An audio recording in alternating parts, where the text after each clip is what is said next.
वो लेफ्ट के साथ अलाइन होता है। लेफ्ट जो रिलीजन में बिलीव नहीं करता, left theoretically can not believe in religion because religion is opium of the masses according two marks. तो ये कैसा अलाइनमेंट है जो पूरे विश्व में आपको दिख रहा है। बाइडेन को भी आना होता है तो वहाँ नैरेटिव सेट होता है और उसके बाद जितने भी इंस्टीट्यूशंस हैं वो उसी तरह बिहेव करते हैं। तो इसका काट क्या होना चाहिए और ये किस तरह ऑपरेट कर रहा है? संदीप जी, क्योंकि आपने काफी रिसर्च किया, इस पर कुछ बोले तो बड़ी कृपा हो। धन्यवाद। ये आपने बहुत अच्छी बात कही सुदेश भाई। आप ये जो अभी हम देख रहे हैं, ये असल में अगर भारत में हम देखें कि 3 धाराओं से लेफ्ट की एंट्री होती है भारत में 1917 के बाद, तो जो दूसरी धारा है उसमें इस बात को जोड़ दिया गया, वो था Dutt Bradley theory. Dutt Bradley theory यही था कि हमको पहले क्या करना है, हमारा जो शत्रु है उसको पहले चुनना है कि कौन हमारा शत्रु है। अभी हमारा शत्रु ब्रिटेन है, तो हमको कांग्रेस में शामिल होना है, कांग्रेस को पूरी में शामिल होकर ब्रिटेन से लड़ाई लड़नी है, कांग्रेस के साथ मिलकर ब्रिटिशर्स से लड़ाई लड़नी है। परंतु जब ब्रिटिशर्स चले जाएंगे तो फिर रणदीवे सशस्त्र क्रांति करते हैं जवाहरलाल नेहरू की सरकार के विरुद्ध। तो ये इनकी थ्योरी में है। अभी उनको जो खतरा है वो नेशनलिस्टों को लेकर है दुनिया में, इसलिए इस्लामिस्ट और कम्युनिस्ट साथ मिल गए हैं। एक बौद्धिक आतंकी है, एक ओरिजिनली आतंकी है। इन दोनों ने मिलकर साथ साथ काम किया। परंतु यही अफगानिस्तान में हम जब देखते हैं कि सोवियत संघ घुसती है, तो वही अफगानिस्तान से उसको बाहर निकालने के लिए आप देखिए कितनी आंदोलन, वहीं से तालिबान का जन्म होता है। और आज तालिबान को फिर से वही रशिया थोड़ा सा और चाइना सपोर्ट कर रही है, क्योंकि तालिबान को वैश्विक समर्थन की आवश्यकता है, तो फिर से लेफ्ट की जरूरत है। लेकिन जहां फिर से उनकी सत्ता होगी, फिर से वो वही खेल करेंगे। तो ये इनकी बहुत पुरानी दत्त ब्रैडले सिद्धांत है। भारत में इसको लागू किया गया था और कांग्रेस के पूरे चरित्र को लेफ्ट बना लिया गया था। इसलिए आप जवाहरलाल नेहरू और गांधी के टकराव को जब आप देखेंगे और उस पर जवाहरलाल नेहरू की बायोग्राफी में देखेंगे, तो आपको समझ में आएगा कि किस तरह से कांग्रेस को लेफ्ट बनाने का प्रयास पूरी तरह से किया गया था। और भारत के इतिहास में गांधी, यदि किसी एक से, घृणा शब्द तो नहीं कहूंगा, गांधी के लिए हार्ड वर्ड हो जाएगा, लेकिन जिसको वो जरा भी अपने पास नहीं आने देना चाहते हैं वो लेफ्ट है। और गांधी जी ने भी बड़ी तरीके से इस चीज को समझ लिया था कि जवाहरलाल ये लेफ्ट के रास्ते ले जाएंगे। और खासकर उस समय 2 लेफ्ट के बड़े चेहरे थे, एक सुभाष चंद्र बोस और एक जवाहरलाल नेहरू।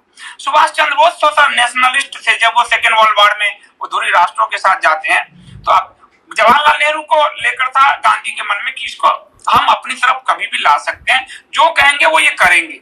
तो इसलिए आप देखेंगे कि उनको खड़ा किया जाता है एक तरह से उनके विरोध में। और जब सुभाष अध्यक्ष बनते हैं, खुद गांधी विरोध में आ जाते हैं, यानी वो उसका विरोध करते हैं। तो वो भी पूरी जो थ्योरी अगर हम देखेंगे दत्त ब्रैडले की, इतनी मतलब इतनी महीन बारीक बुनी गई है, वो थोड़ा बहुत गांधी समझ रहे हैं, इसके अलावा कोई नहीं समझ रहा है। आप 1942 का आंदोलन देख लीजिए, सेकेंड वर्ल्ड वॉर का में, जब तक सेकेंड वर्ल्ड वॉर में जो हिटलर है उसने वर्ल्ड वॉर शुरू कैसे किया, उसने पहले स्टालिन से हाथ मिलाया, उसके दस्तावेज सारे दस्तावेज हैं।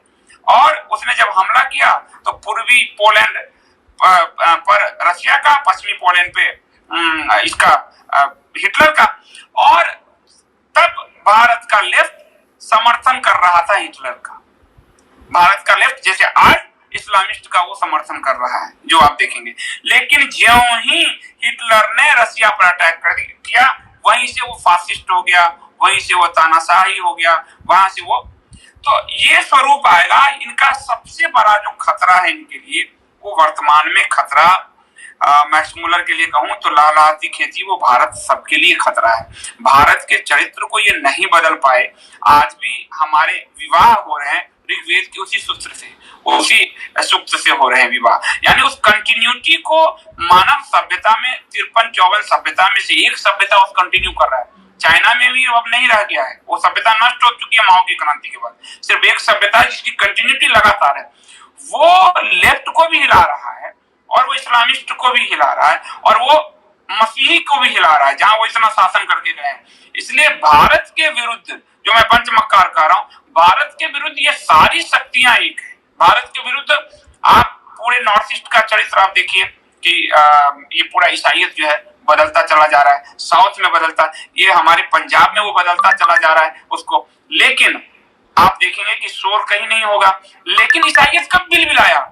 जब पीएफआई ने लव जिहाद किया उनकी बच्चियों के साथ। जब तक हिंदू के साथ हो रहा था, मिल मिल के चल रहे थे दोनों, और जब हिंदू बोले लव जिहाद तो उसका विरोध करते थे। लेकिन ज्यों ही उन्होंने उसको भी चंगुल में लिया तो केरला हाई कोर्ट में केस पहुंचा। तो वो इस थ्योरी को बहुत दिनों से लागू करते रहे, शुरू से लागू करते रहे कि हमारा पहले सामूहिक शत्रु कौन है, शत्रु बोध जिसको बोलते हैं, शत्रु बोध, कि हमारा तुम्हारा दोनों का सामूहिक शत्रु कौन है, पहले हम उसे परास्त करेंगे। जब सामूहिक शत्रु समाप्त हो जाएगा फिर हम दोनों आपस में, मैं बिहारी भाषा में कहूं, फरिया लेंगे आपस में कि तब कौन जीतता है। और वही सामूहिक शत्रु बोध के तहत लेफ्ट और इस्लामिस्ट का जो सामूहिक शत्रु है वो भारत आज से नहीं है, बहुत समय से है। 1000 साल के शासन आप देखिए कि 15 से 25 साल के अंदर आप मेसोपोटामिया कहाँ गायब हो गई, आप फारस कहाँ गायब हो गई, मिस्र कहाँ चली गई, यूनान कहाँ चला गया। सोवियत संघ ने बड़ा बनाया था, वो सोवियत संघ तो 17 से 91, इतने कम समय में वो कहाँ बिखर के चला गया। एक सभ्यता है जो उनके लिए चुनौती है, और उस सभ्यता को धीरे धीरे वहां पर मैकाले की थ्योरी काम करती है, हमारे बच्चे को ही हमारे विरुद्ध कर दिया गया है। उनका प्राइमरी टारगेट है हमारा परिवार। इस चीज को आप देखिएगा कि हम द्वंद्व जो है हमारे परिवार से वो घुसाते हैं।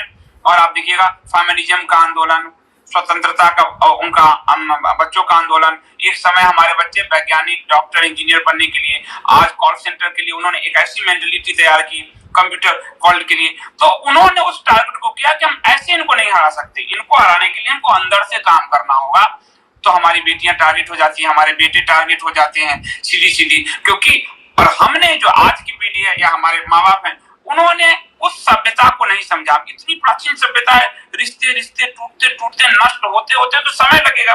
और हमने भी वही किया। हमने ना तो ये सीखा कि जिस समय पूरा बंगाल एक तरह से तंत्र जो वज्रयानी बौद्ध हो रहा था, आदिशंकर का आंदोलन जो है, कैसे पूरे भारत को सनातन में अलग अलग विचारधाराएं, मीमांसा के दर्शन, इसके दर्शन, बौद्ध बढ़ते जा रहे हैं, उसमें भी तंत्र जो वज्रयानी बौद्ध है।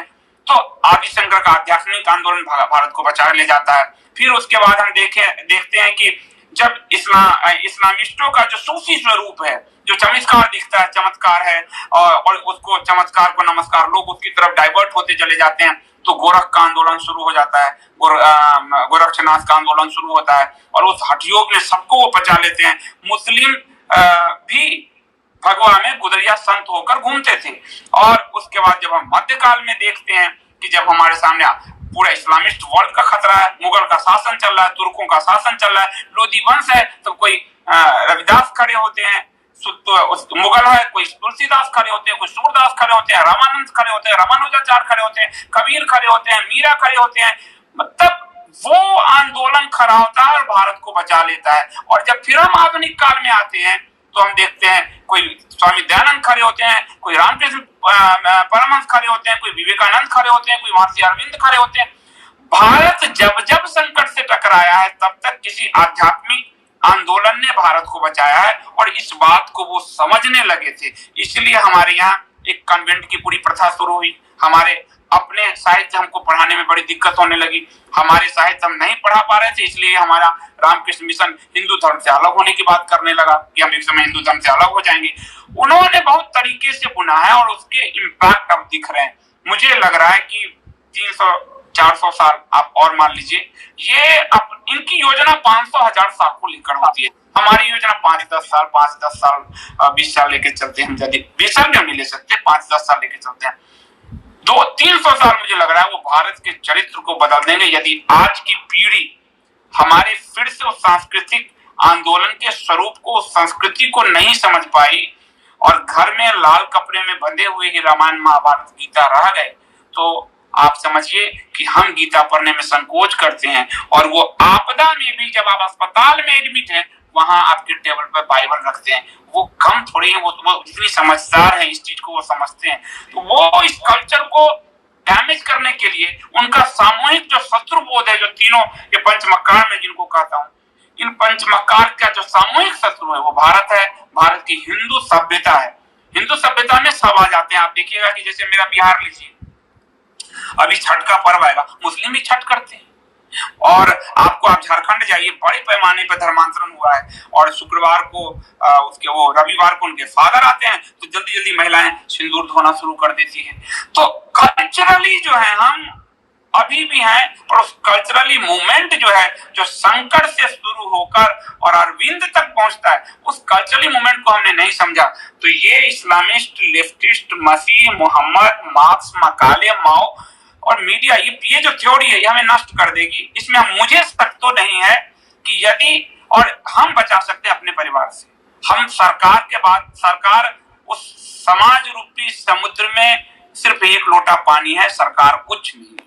सरकार इसी समाज से बनता है। हमने अपने घर से अगर आरंभ नहीं किया तो कोई सरकार आपको संविधान बनाकर ये नहीं देगी कि आप अपनी बेटी का विवाह, बेटे का विवाह कुछ हिंदू धर्म में ही करेंगे ना।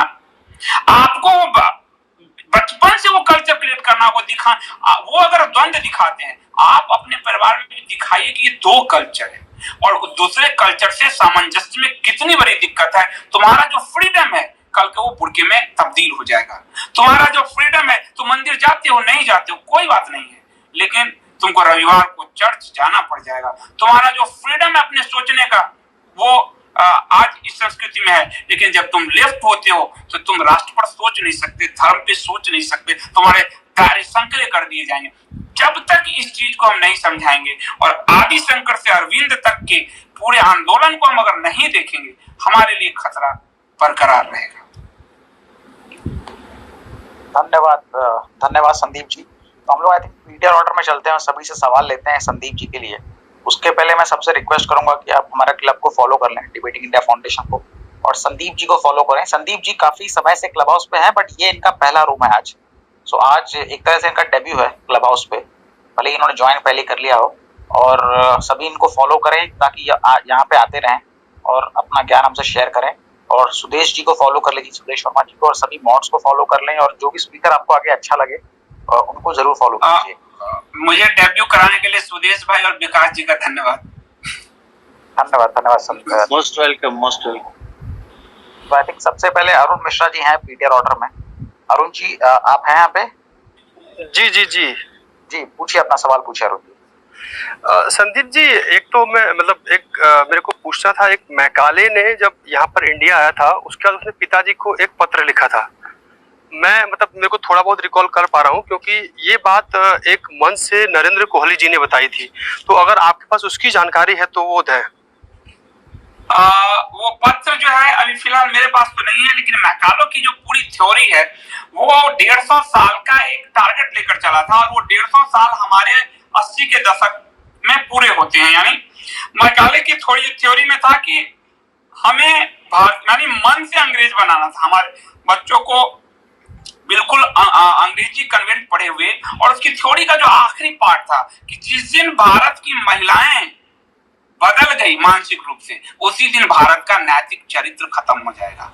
आज देखिए हमारे घर में हमारे संस्कार संस्कृति की वाहक महिलाएं हैं। आप इसको सोचकर देखिए, आप जो पूजा पाठ आप नहीं भी करते हैं, व्रत त्योहार, तो आपके व्रत त्योहार पे पहला टारगेट होता है ये जो करवा चौथ है, ये तो बुर्जुआ थॉट है।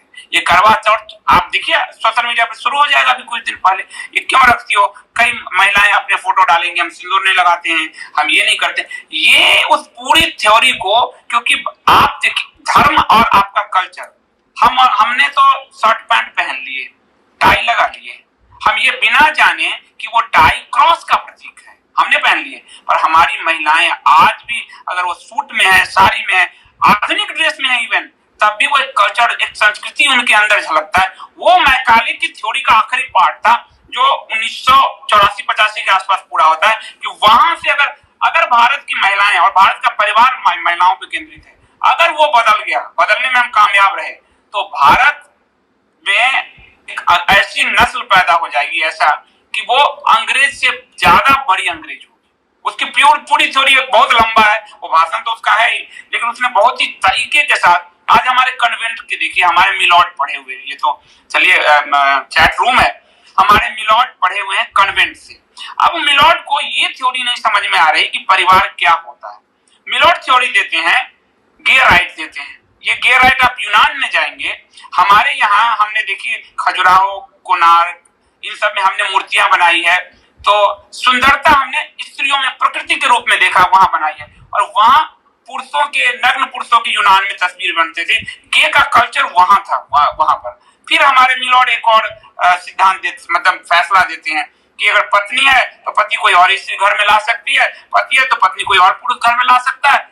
यानी वो जो कन्वेंट मेंटलिटी है हमारे फैसले में भी आती है। सबरीमाला के कल्चर को वो समझ नहीं पाते, जलीकट्टू को समझ नहीं पाते, होली समझ नहीं पाते। अब होली को राजदीप सरदेसाई की पत्नी सागरिका बाद में माफी भले मांगे या कहीं झूठी है, वो कहते हैं कि संगी, ये लंपट, ये जो सीमेंट का बैलून फेंकते हैं, यानी आपके कल्चर पर क्या फेंका जा रहा है, इस चीज को समझने की जरूरत है। ये समझने की दिवाली में आप दिए नहीं जला सकते, और वहां आप ईद में इतने बकरे और इतने जो मारना मारिए। तो वो जो उनकी सोच है वो कल्चरली खुरचने की, वो फैसले से लेकर एकेडमिया से लेकर न्यायपालिका से लेकर ब्यूरोक्रेसी हर जगह आपको दिख रहा है। आपके रहन सहन पहनावे हम सब में आ ही गया है। वो मैकाले ने बहुत, इसलिए मैं इस पंचमक्कार में मैकाले को रखता हूं, क्योंकि मैकाले ने पूरे इस कल्चर को ही बदलने की थ्योरी पे काम किया कि उपनिवेश ऐसे नहीं बनेगा, आप आजाद हो जाइए, ब्रिटेन चला जाएगा, पर हाँ ये यहाँ के लोग जीवन भर के लिए अंग्रेज बन जाएंगे। तो मैकाले की वो थ्योरी थी। और हमें अपने परिवार को बचाना है, मैं सिर्फ महिलाएं नहीं कर रहा हूं, हमें अपने समाज शास्त्र में, हिंदू धर्म में ये विशेष पहली जो प्रथम इकाई है वो परिवार है। और बराक ओबामा जब भारत में आए थे और श्री फोर्ट ऑडिटोरियम में उन्होंने जो लेक्चर दिया था, उसमें कहा कि भारत की मजबूती उसके परिवार में। वेस्ट समझ रहा है, हम क्यों नहीं समझ पा रहे? धन्यवाद संदीप जी, आप सही कहते हैं। किसी कल्चर को, किसी की संस्कृति को अगर आपको आक्रमण करना हो या तोड़ना हो तो सबसे पहले उसकी महिला और उनकी जो धुरी है उसको करना चाहिए। राहुल जी, आप अपना प्रश्न पूछ सकते हैं या फिर आप कुछ कहना चाहते हो तो। जी, मैं वापस से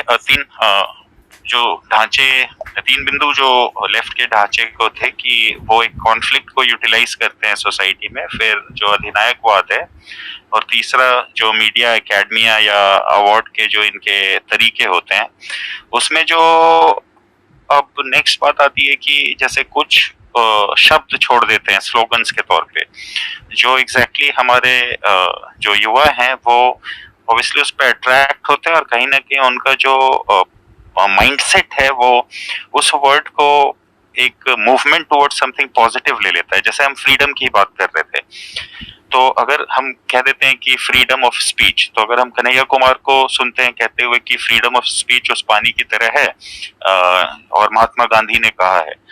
अब ये एक लाइन जो है वो अल्टीमेटली उस समय ऑडियंस को देखने में बड़ी अच्छी लगती है और कनेक्ट भी हो जाती है।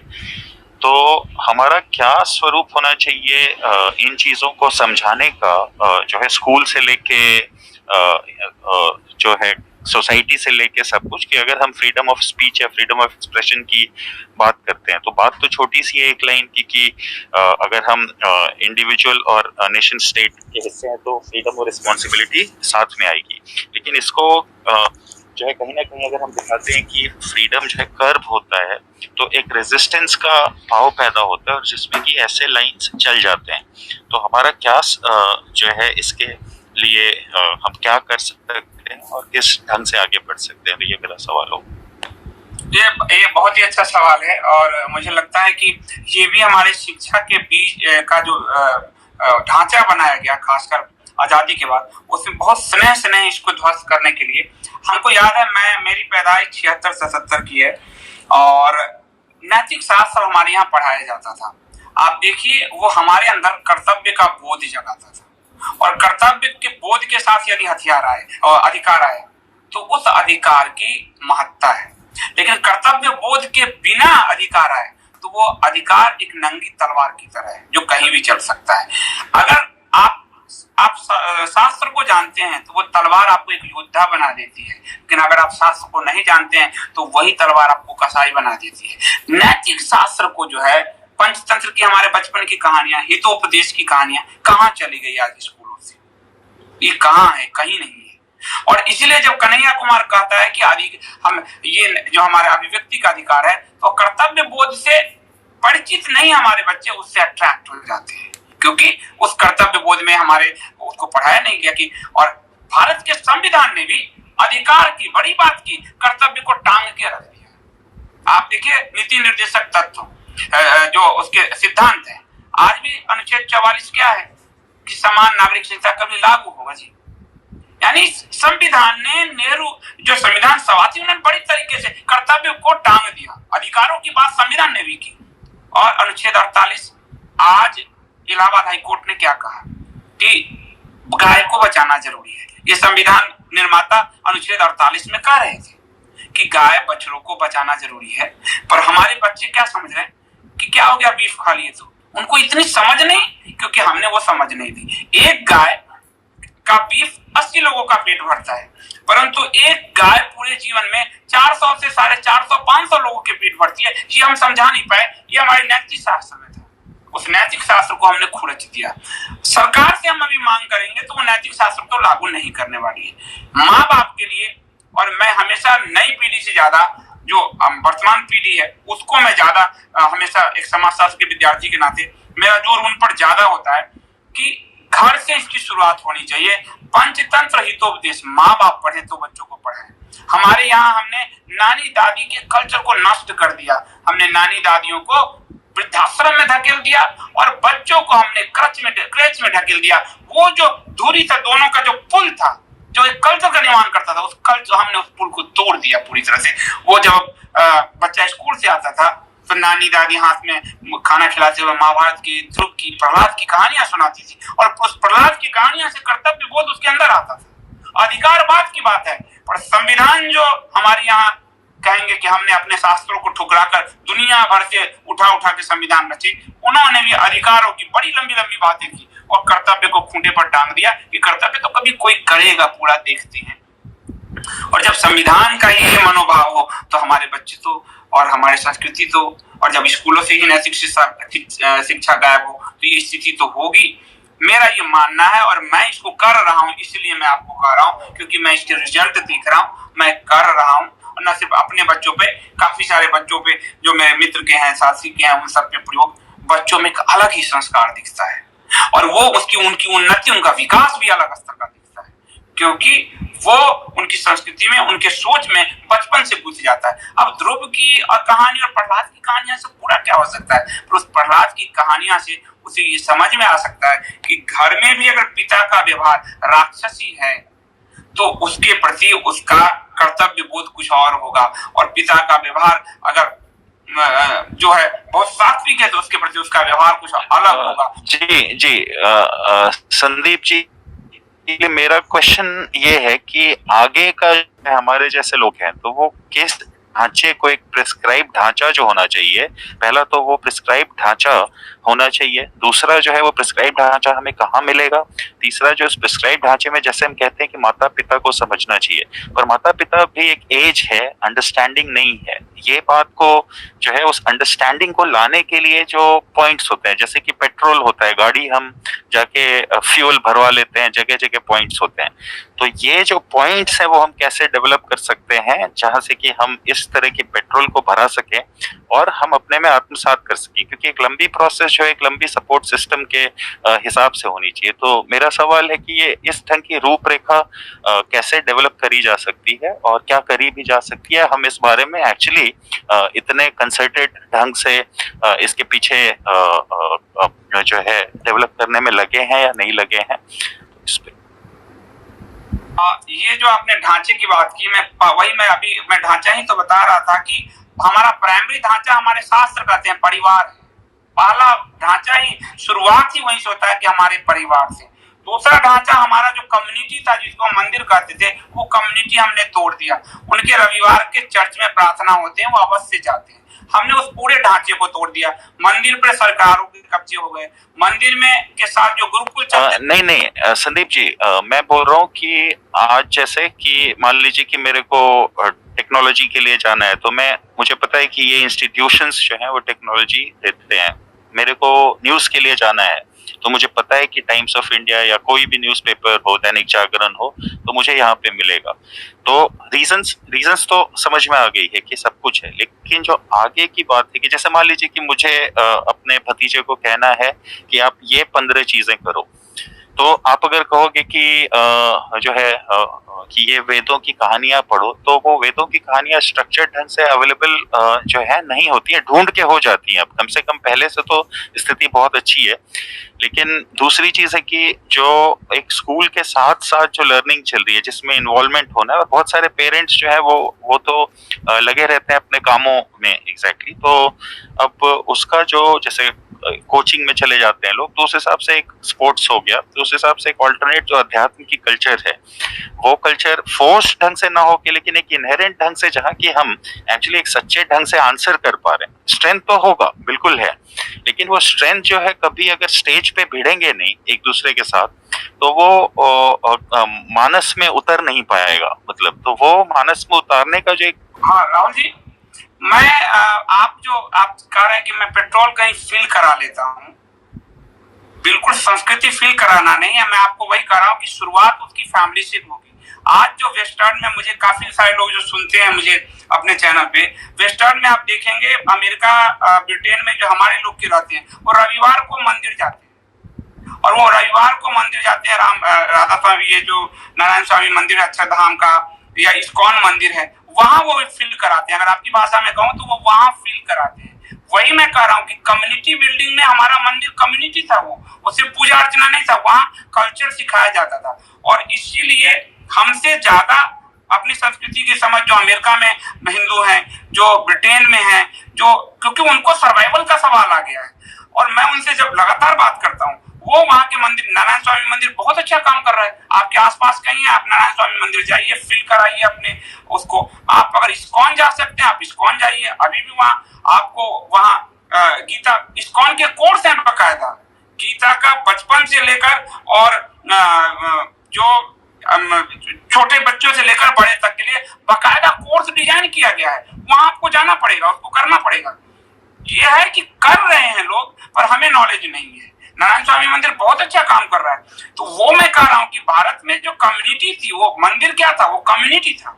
वो एहसास कराता था उसको कि वहां से आपको कल्चर मिल रहा है। और ये ब्रिटेन में, अमेरिका में, आधुनिक वर्ल्ड में, हम तो अमेरिका को देख के ही सीखते हैं आजकल। तो अमेरिका में ही वो कर रहे हैं। माँ बाप जाते हैं, रविवार को जाते हैं, मंदिर लेकर जाते हैं, और उनके बच्चे भले अंग्रेजी बोलते हैं, हमारे नारायण और उनके, पर वो उनके धीरे धीरे हिंदू कल्चर की समझ धीरे धीरे, मैं तो अंग्रेजी में जब उनका गीता सुनता हूँ तो मुझे तो इस्कॉन का ही अगर टेम्पल में जा रहे हैं वहां वो सीख रहे हैं। तो हमारे लिए वो फिलिंग स्टेशन हमारे मंदिर से, हमको उस मंदिर के कल्चर को जीवित करना होगा, अपने गांव के, अपने कम्युनिटी के। मेरा जो ऑफिस है वो मंदिर में चलता है। आपको बड़ा आश्चर्य लगेगा कि मैं सिर्फ कह नहीं रहा हूँ, मैं करता हूँ। मेरे मंदिर के पूरे मैंने एक प्रांगण ले रखा है जहाँ इसकी ट्रेनिंग होती है। तो वही कल्चर है जो आपको रिवाइव करेगा, और वेस्ट में हमारे लोग ये कर रहे हैं। संदीप सर 1 सेकंड जी। संदीप सर, मैंने इस्कॉन के बारे में सुना है। माइंड आ जाएगा एक और क्योंकि बहुत लोग आपसे पहले भी वेट कर रहे हैं। राहुल जी, मैं एक पॉइंट जो आपने कल्चर की बात की थी, आई थिंक जहाँ अगर आप में रहते हैं तो आप अपने बड़ों को भी साथ रख सकते हैं, जो है हमारे घर की, जैसे मेरे पेरेंट्स हमेशा रखे हैं मेरी दादी दादा को साथ में, वो, या फिर आप जो रिलेटिव्स हैं अगर आसपास रहते हैं तो उनको माना और साथ में सत्यनारायण की कथा करना, एक साथ बैठ के 1 हफ्ते महीना से महीने में से, दैट विल आल्सो हेल्प। इसके बाद साकिब पीटीआर ऑर्डर में, साकिब जी प्लीज अपना प्रश्न होगा तो संक्षिप्त में रखिएगा। जी थैंक यू मंजरी जी। मेरा 2-3 प्रश्न है, लेकिन मैं जल्दी रखूंगा, फॉलोअप क्वेश्चन है सारे। नमस्कार संदीप जी और नमस्कार मॉड्स। मेरा 2-3 क्वेश्चन है। एक तो मुझे बड़ा कन्फ्यूजन है कम्युनिज्म को लेके। आपने अच्छी खासी रिसर्च भी कर रखी है, मैंने भी थोड़ा बहुत पढ़ा हुआ है, लेकिन उनका जो प्रॉब्लम, जो कन्फ्यूजन मुझे लगता है सबसे बड़ा, वो ये लगता है कि इतने सालों, मतलब इतने कम कम्युनिस्ट कंट्रीज थी, लेकिन 54 में अगर हम देखें तो वियतनाम को बांटने वाले भी चाइना और रशिया थे। 87 में जब चाइना ने वियतनाम पे अपना मतलब जब चाइना ने वॉर किया था वियतनाम के ऊपर, तो रशिया ने सपोर्ट किया था वियतनाम को, और तीनों कंट्री आपस में एक तरह से लड़े थे। इवन इस्लामिक नेशंस को भी मैं बात करूं तो मुझे अभी भी समझ में नहीं आता कि टर्की, कतार और ईरान का एक कॉम्बिनेशन बन रहा है, तो बड़ा ही सुनने में भी बड़ा अजीब सा लगता है। इवन अगर हम, आई थिंक किसी का माइक ऑन है, ओके, सो अगर हम इसके अलावा मैं और आगे की भी मैं बात करूं इसको लेके कि किसी भी कम्युनिस्ट कंट्री में रिलीजन जो है उसको मतलब जो बोलते हैं कि ए रिलीजनिस्ट या फिर रिलीजन को नहीं मानने वाले, तो मैं रशिया देखता हूँ तो रशिया में आप जाएंगे तो सारे चर्चेज ही हैं लाइन से लेके, इवन आप वहीं कभी घूमने भी अगर आप रशिया की तरफ जाते हैं तो आपको वहाँ पे चर्च जो है वो आपकी आइटनरी में आएगा ही आएगा। ऑर्थोडॉक्स कंट्री है तो ऑर्थोडॉक्स चर्चेज जो है वहाँ पे आपकी आइटनरी में आएंगे। तो मुझे उसमें भी बड़ा कन्फ्यूजन है कि क्यों ऐसा क्या है, चाइना में नहीं है, यहाँ नहीं है, रशिया में है। तीसरी चीज, एक और चीज है जो मुझे नहीं पता मुझे यहाँ पूछनी चाहिए कि नहीं पूछनी चाहिए, लेकिन मैं कम्युनिस्ट रूम्स किसी में लेफ्टिस्ट रूम्स में जाता हूँ तो मुझे उसका आंसर मिलता नहीं है कि लेनिन को इतना बड़ा वो हीरो कैसे बनाया जाता है, जबकि अपने बड़े भाई की मौत अपने आंखों के सामने देखने के बाद भी उस ज़्यादा कुछ कर नहीं पाया था रोमनोव एम्पायर के आगे, और उसके बाद भाग गया था स्विट्जरलैंड। और जब 1917 की जब क्रांति जिसमें ट्रॉट्स्की और स्टालिन ने इतना बड़ा रिवॉल्यूशन खड़ा किया था, सब उखाड़ फेंका था, तब वो एक ट्रेन से वापस आया था और उसको रातों रात जो है राजा बना दिया गया था। तो ये मेरे दो क्वेश्चंस हैं जो हैं, इसमें आप सेकंड क्वेश्चन को आप अगर नहीं भी आंसर करना चाहते तो कोई दिक्कत नहीं, क्योंकि यहाँ से रिलेट ज़्यादा नहीं करता है। लेकिन पहला क्वेश्चन मेरा बड़ा क्लियर है, उसके बारे में अगर मुझे आप संदीप जी कुछ दे सकें इसमें आंसर तो प्लीज़ मुझे बताइए। Thank you. साकेत जी, आपने बड़ा अच्छा प्रश्न पूछा और मैं अपना एडवर्टाइजमेंट नहीं कर रहा हूं, पर मैं आपके सारे क्वेश्चन कहानी कम्युनिस्टों की जो मैंने लिखी है, अगर आप एक बार पढ़ लेंगे तो आपके लेनिन से लेकर अभी ये जो कंफ्यूजन सारे हैं वो सारे क्लियर हो जाएंगे उसमें सब। उसमें मैं क्योंकि मैं जानता था कि कम्युनिज्म को लेकर ये क्वेश्चंस दिमाग में रहते हैं, यही भ्रम रहता है। वो कहता है कि मार्क्स की धर्म अफीम है, पर मार्क्स ने क्या स्थापित किया है? वो अपना उस मार्क्सवाद एक रिलीजन है, वो थॉट प्रोसेस है उसका पूरा। भाई इस्लाम कोई धर्म नहीं है, वो एक पॉलिटिकल थॉट का प्रोसेस है। ईसाइयत पॉलिटिकल थॉट का प्रोसेस है, मार्क्सवाद पॉलिटिकल थॉट का प्रोसेस है। धर्म तो एक ही है जो सबको, प्रकृति को, प्राणी को, सबको अधिकार देता है जीवन जीने का, बाकी वहां कुछ है नहीं उनके जीवन का। तो इसलिए उसको कई बार हम लोग, क्योंकि उनकी थ्योरी ही है कि मार्क्स कहता है अफीम है, अपनी थ्योरी देने के लिए मार्क्स को धर्म को अफीम कहना था, पर उसने ऐसा कल्ट चलाया जिसने पूरी दुनिया में 10 करोड़ लोगों का संहार किया। कम्युनिज्म ने दुनिया में 10 करोड़ लोग मारे, हिटलर ने तो 2 ही करोड़ मारे थे। बदनाम हिटलर है, कम्युनिज्म नहीं है। 20। तो ये आप देख लीजिए कि वो मैं आपसे कहूंगा, या आप कभी मेरे दफ्तर पधारे, मैं आपको उपहार में दूंगा। और आपके क्वेश्चन अच्छे हैं क्योंकि ये आपके मन को मथ रहे हैं, ये मुझे बहुत अच्छा है कि हम लोग आज ये मंथन की पूरी प्रक्रिया है। और मैं आपको कहानी कम्युनिस्टों की भेंट करूंगा और मैं आप उसको पढ़ेंगे, आपको सारे क्वेश्चंस के आंसर मिल जाएंगे। जी, थैंक यू संदीप जी, बिल्कुल मैं ये बिल्कुल करने वाला हूँ। Thank you so much. वो आप जैसे संदीप जी कह रहे थे, जो हमको समाज व्यवस्था जो हमारा घर से शुरू होनी चाहिए। मेरा इसमें कहना है जो समाज व्यवस्था में अभी जो हमारे यंग जो पेरेंट्स हैं, वो तो यंग पेरेंट्स भी जो जैसे हमारा जो मम्मी डैडी बचपन में जैसे रामायण महाभारत की कहानी सुनाते थे, हम लोग सत्संग में जाते थे, वो कल्चर तो खत्म हुई। यंग जनरेशन तो खुद नहीं गए तो अपने बच्चों को कैसे सिखाएगा? तो इसमें गवर्नमेंट का क्या रोल हो सकती है, शासन का क्या रोल हो सकती है? क्योंकि शासन का रोल बहुत जरूरत है, ये जो इनके जो जितना इंस्टीट्यूशंस हैं पंचमकारों की तोड़ने के लिए। ये बड़ी अच्छी बात आपने कही। और मैं ये कहूंगा कि संस्कृति में सरकारों का दखल नहीं होना चाहिए, और इसीलिए मैंने आपको खासकर उदाहरण दिया आदि शंकर से लेकर और अरविंद तक, बिना सरकार की सहायता से और उन्होंने आंदोलन शुरू किए। सरकार हमेशा थोपती है। सरकार ने जब आजादी के बाद नेहरू जब और 4 हमारे शिक्षा मंत्री जब इस्लामिस्ट बने, तो कल्चर पे उनका पूरा जो डोमिनेंस हो गया, वो अपनी उनकी थ्योरी, और उसने हिंदू कल्चर को बड़ा नुकसान पहुंचाया, उतना अंग्रेजों ने भी नहीं पहुंचाया।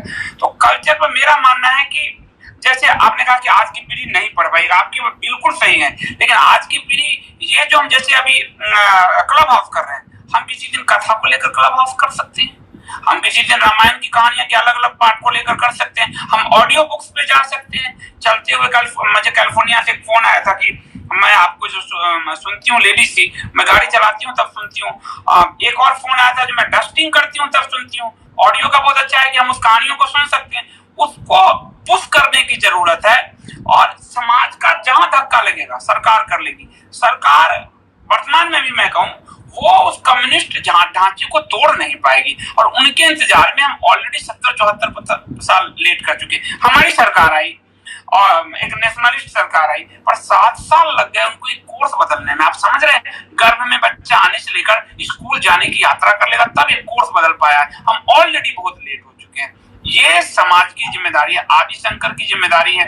आदि शंकर के दरवाजे पे वहां के जो केरल के राजा थे राजशेखर जी पहुंचे। उन्होंने कहा उनको कि जब उनका नाम बहुत हो गया, 7 साल के थे तो मात्र, और 2 साल में उन्होंने सारी शिक्षा ग्रहण कर ली, तो उनके दरवाजे पर पहुंचे कि मैं आपको धन देना चाहता हूं, आपको मैं राज्य में स्थान देना चाहता हूं अपने। उन्होंने कहा ये मैं सन्यासी हूं, मैं राज्य में आपका स्थान लेकर क्या करूंगा, लेकिन नहीं मैं तो आपको धन देना चाहता हूं, ठीक है आप इस धन को मेरी तरफ से समाज में बांट दीजिए।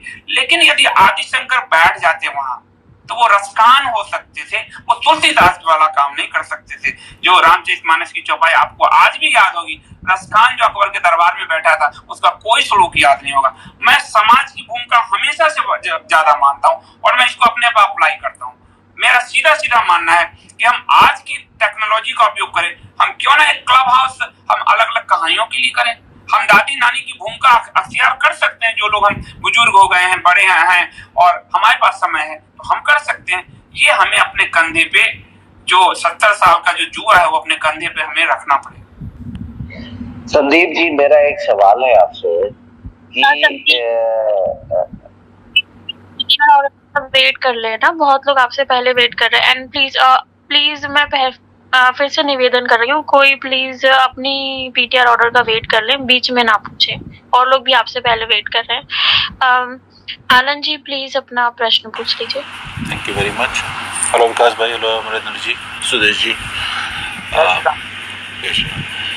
Sandeep ji, very powerful talk, and I should say that better late than never. You arriving on Clubhouse will help a lot of things that you just talked about. So I thoroughly enjoyed listening to you. In terms of your objective of spreading the culture, Sanatan culture, and in a way diminishing the impact of leftist ecosystem, I totally agree with you as the objective. My contribution is to say that for any mission to succeed, it must have an organization. It must have resources, people dedicated to do that. From a business metaphor, I can say the only business that succeeds is where the person running the business sleeps with the concern for that particular business and wakes up to that. The objective cannot be met by incidents of holding talks, writing columns, or some meetings. It will help, of course it will help, but it cannot assume the kind of proportion which is required to make the change. So to my mind, it should not be so that we depend on government to bring the cultural change. See, government has to and must operate under the constitution, as per the framework of the constitution. It cannot become a religious body spreading the culture and the religion. It can only help, can only guide, it can probably create certain enablers, but it cannot do it. So it's wrong to expect government to jump into this area. As you have been suggesting, it is for the people to come together. And my own view is that one of the biggest steps to that direction would be freeing the Hindu temples, bringing under the umbrella of one organization that manages all the temples, which will be freed from government control. And once you have that kind of organization, a lot of things will emerge. Number one, it can collect funds and spend on religious cultural activities. It can set dates of festival, which these days are quite regularly confused which festival is on which day, and then people make joke of, and lots of WhatsApp forwards go around that. And then that organization can also counter the propaganda by other cultural means, whether it is happening from Christian organizations or elsewhere, and such an organization that has, let's say, all the temples in control will also be able to guide the discourse of this religion, because otherwise what is happening is what I talk in my family and what you talk in your family has two different ways of doing it. Obviously our sentiment may be same, but our methods are different, and which is all right. But with one organization behind, it'll be able to unify a lot of that effort. That's my point number one. Point number two is, and I would like your comments or even criticism of this suggestion. And second is that when we look back at the history, that why we were invaded and we did not resist as much as we should have. To my mind, one of the key things that we generally don't discuss is that till the end of first millennial, when we were not as much invaded or hit, actually the culture was to have wars within the laws of ethics with certain moral standards. You read Mahabharata and you know they would not fight at night. There would be nothing immoral about it, of course, couple of instances apart. But what happened when we encountered these invaders from Turkey and Middle East? Anandji, please wrap up in 10 seconds. Yeah, so there we had all these unconventional methods, immoral methods, and we did not really counter that. We did not know how to counter it, simply because we were fighting an immoral war with moral methods. So one of the things that in our history needs to be looked at is when we enter the battlefield and the battlefield has changed its framework, then we also got to change our methods to fight it. We can't keep old methods to fight new wars. Anand ji, बहुत अच्छी बात आपने कही, और ये बात तो सही है कि रिसोर्स ऑर्गेनाइजेशंस इस तरह के बिजनेस होने चाहिए, और ये भी आपने कहा कि एक यूनिफाइंग जो अम्ब्रेला होना चाहिए। मैं बताऊं कि हम लोग का जो हिंदू कल्चर है मंदिर का, वो अम्ब्रेला का ही काम करता था, और हिंदू के कल्चर मंदिर को इतिहास को अगर हम पढ़ेंगे तो वो जैसे गांव है, पूरी कम्युनिटी के लिए वो अम्ब्रेला का काम करता था। मंदिर के साथ उसके जो गुरुकुल चलते थे, उसके चिकित्सालय चलते थे, धर्मशाला चलते थे। हम लोग, मैं तो 76-77 का हूं, मैंने टाट पटिया बिछा के पढ़ा है मंदिर के प्रांगण में। तो वो अम्ब्रेला हमारा चला गया, उस अम्ब्रेला को पुनः जीवित करने की जरूरत है।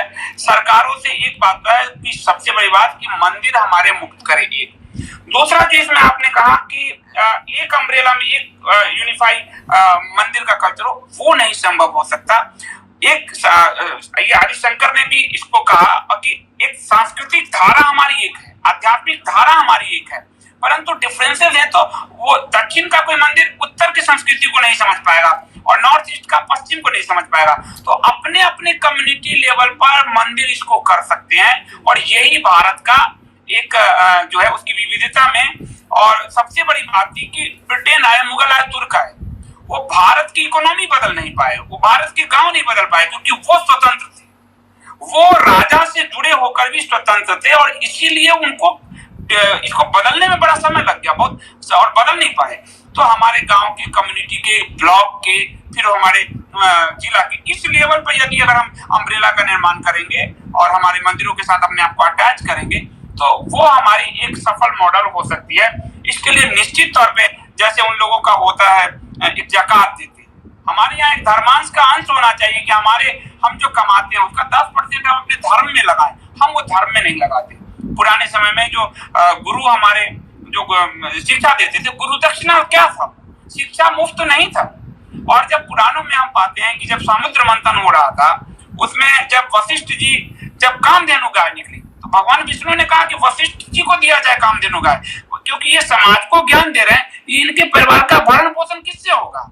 ये जब तक इससे मुक्त नहीं होंगे तब तक तो समाज का भरण पोषण होगा नहीं। तो ये जवाबदेही समाज का है कि हमारा है कि हम जो कमा रहे हैं अपने गांव के मंदिर में अपनी स्वेच्छा से इतना % दें, वहां ट्रस्ट बनाने का काम करें, ट्रस्ट का निर्माण करें। जैसे हमारे गांव में है कीर्तन मंडली है, ट्रस्ट है, हम वहां दें। तो हम छोटे छोटे स्तर से करेंगे तो हम बहुत तेजी से कर पाएंगे।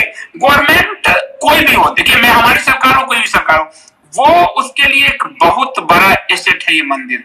सरकारी कोई भी हो, उनके लिए धन का बहुत बड़ा सोर्स है ये मंदिर, और यहाँ से वो लेते हैं, इसीलिए वो मुक्त इसको नहीं करेंगे। किसी वो कांग्रेस हो वो भाजपा, कोई नहीं कर पाएगा इसको मुक्त। इस चीज को समझिए। तो इतना इंतजार कीजिएगा। हम छोटे कम्युनिटी बिल्डिंग्स जो भारत के गांव के कल्चर, उसको हम कर सकते हैं, अपने अपने सोर्स लगाकर कर सकते हैं। और उस तरह के बिजनेस से हम धर्मांश जिसको कहिए, वो जकात देते हैं, हम धर्मांश दे सकते हैं, पर ये हमारे अंदर से प्रेरणा आनी चाहिए। और तब ये अम्ब्रेला हम बना सकते हैं, कम से कम अपने ब्लॉक लेवल पे, अपने जिला लेवल तो बना ही सकते हैं। मैं एक मंदिर को कोशिश कर रहा हूँ, उस मंदिर को मैं हर महीने अपनी तरफ से फंड करता हूँ, मैं स्वयं की जेब से फंड करता हूँ, इसलिए मैं ये बात कह रहा हूँ। दूसरी बात आपने कही कि मोरल युद्ध की बात कही, मेरा सीधा सा मानना है कि हमारे यहाँ विदुर जी उससे पहले कहा गए सठे साठ्यम समाचरित, कांटा कांटे से निकलता है, हम ये भूल गए, इसीलिए हम हारे। संदीप जी, लेकिन जिस लेवल पे अंशुमली जी प्लीज, अब मैं आपको ऑडियंस में मूव करूंगी क्योंकि आप एक बार कह चुके हैं आपको। आगे नितिन जी है। Nitin ji please keep it short, your statement, can you please go ahead.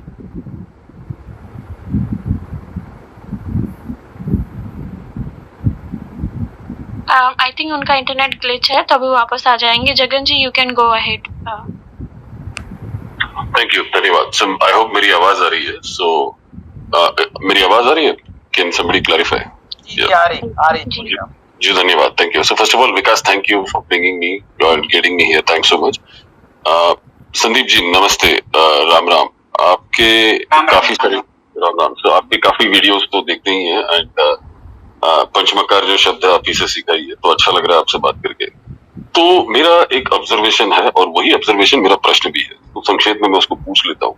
और ये जो मेरा ऑब्जर्वेशन है, ये मैंने कुछ 3-4 सालों और 5-6 साल से मैं इसको स्टडी कर रहा हूँ, देख रहा हूँ, और मैं काफी लोगों से चर्चा भी करता हूँ, तो उनकी राय भी लेता हूँ, और वही प्रश्न मैं आपको पूछने वाला हूँ ताकि मैं आपकी राय भी ले लूँ इसमें क्या। तो हिंदू समाज में पिछले 8-10 सालों में जो जागरूकता आई है, थोड़ी बहुत जो जागरूकता आई है, उसमें तो सोशल मीडिया का हाथ तो काफी है। और सोशल मीडिया के माध्यम से आप और आपके जैसे लोग, यानी कि जैसे संजय दीक्षित हो सकते हैं, पुष्पेंद्र भाई हो सकते हैं, विनय कृष्ण चतुर्वेदी, नीरज अत्री, राजीव मिश्रा जी, इन सब आप सबका योगदान बहुत है इसमें कि समाज में जागरूकता लाने। बट जो मुझे लगता है कि ऑडियंस जो है वो एक ऐसा वर्ग है जो अंग्रेजी या हिंदी बोलने वाला या हिंदी या अंग्रेजी समझने वाला ऑडियंस इसको कंज्यूम करता है इसको।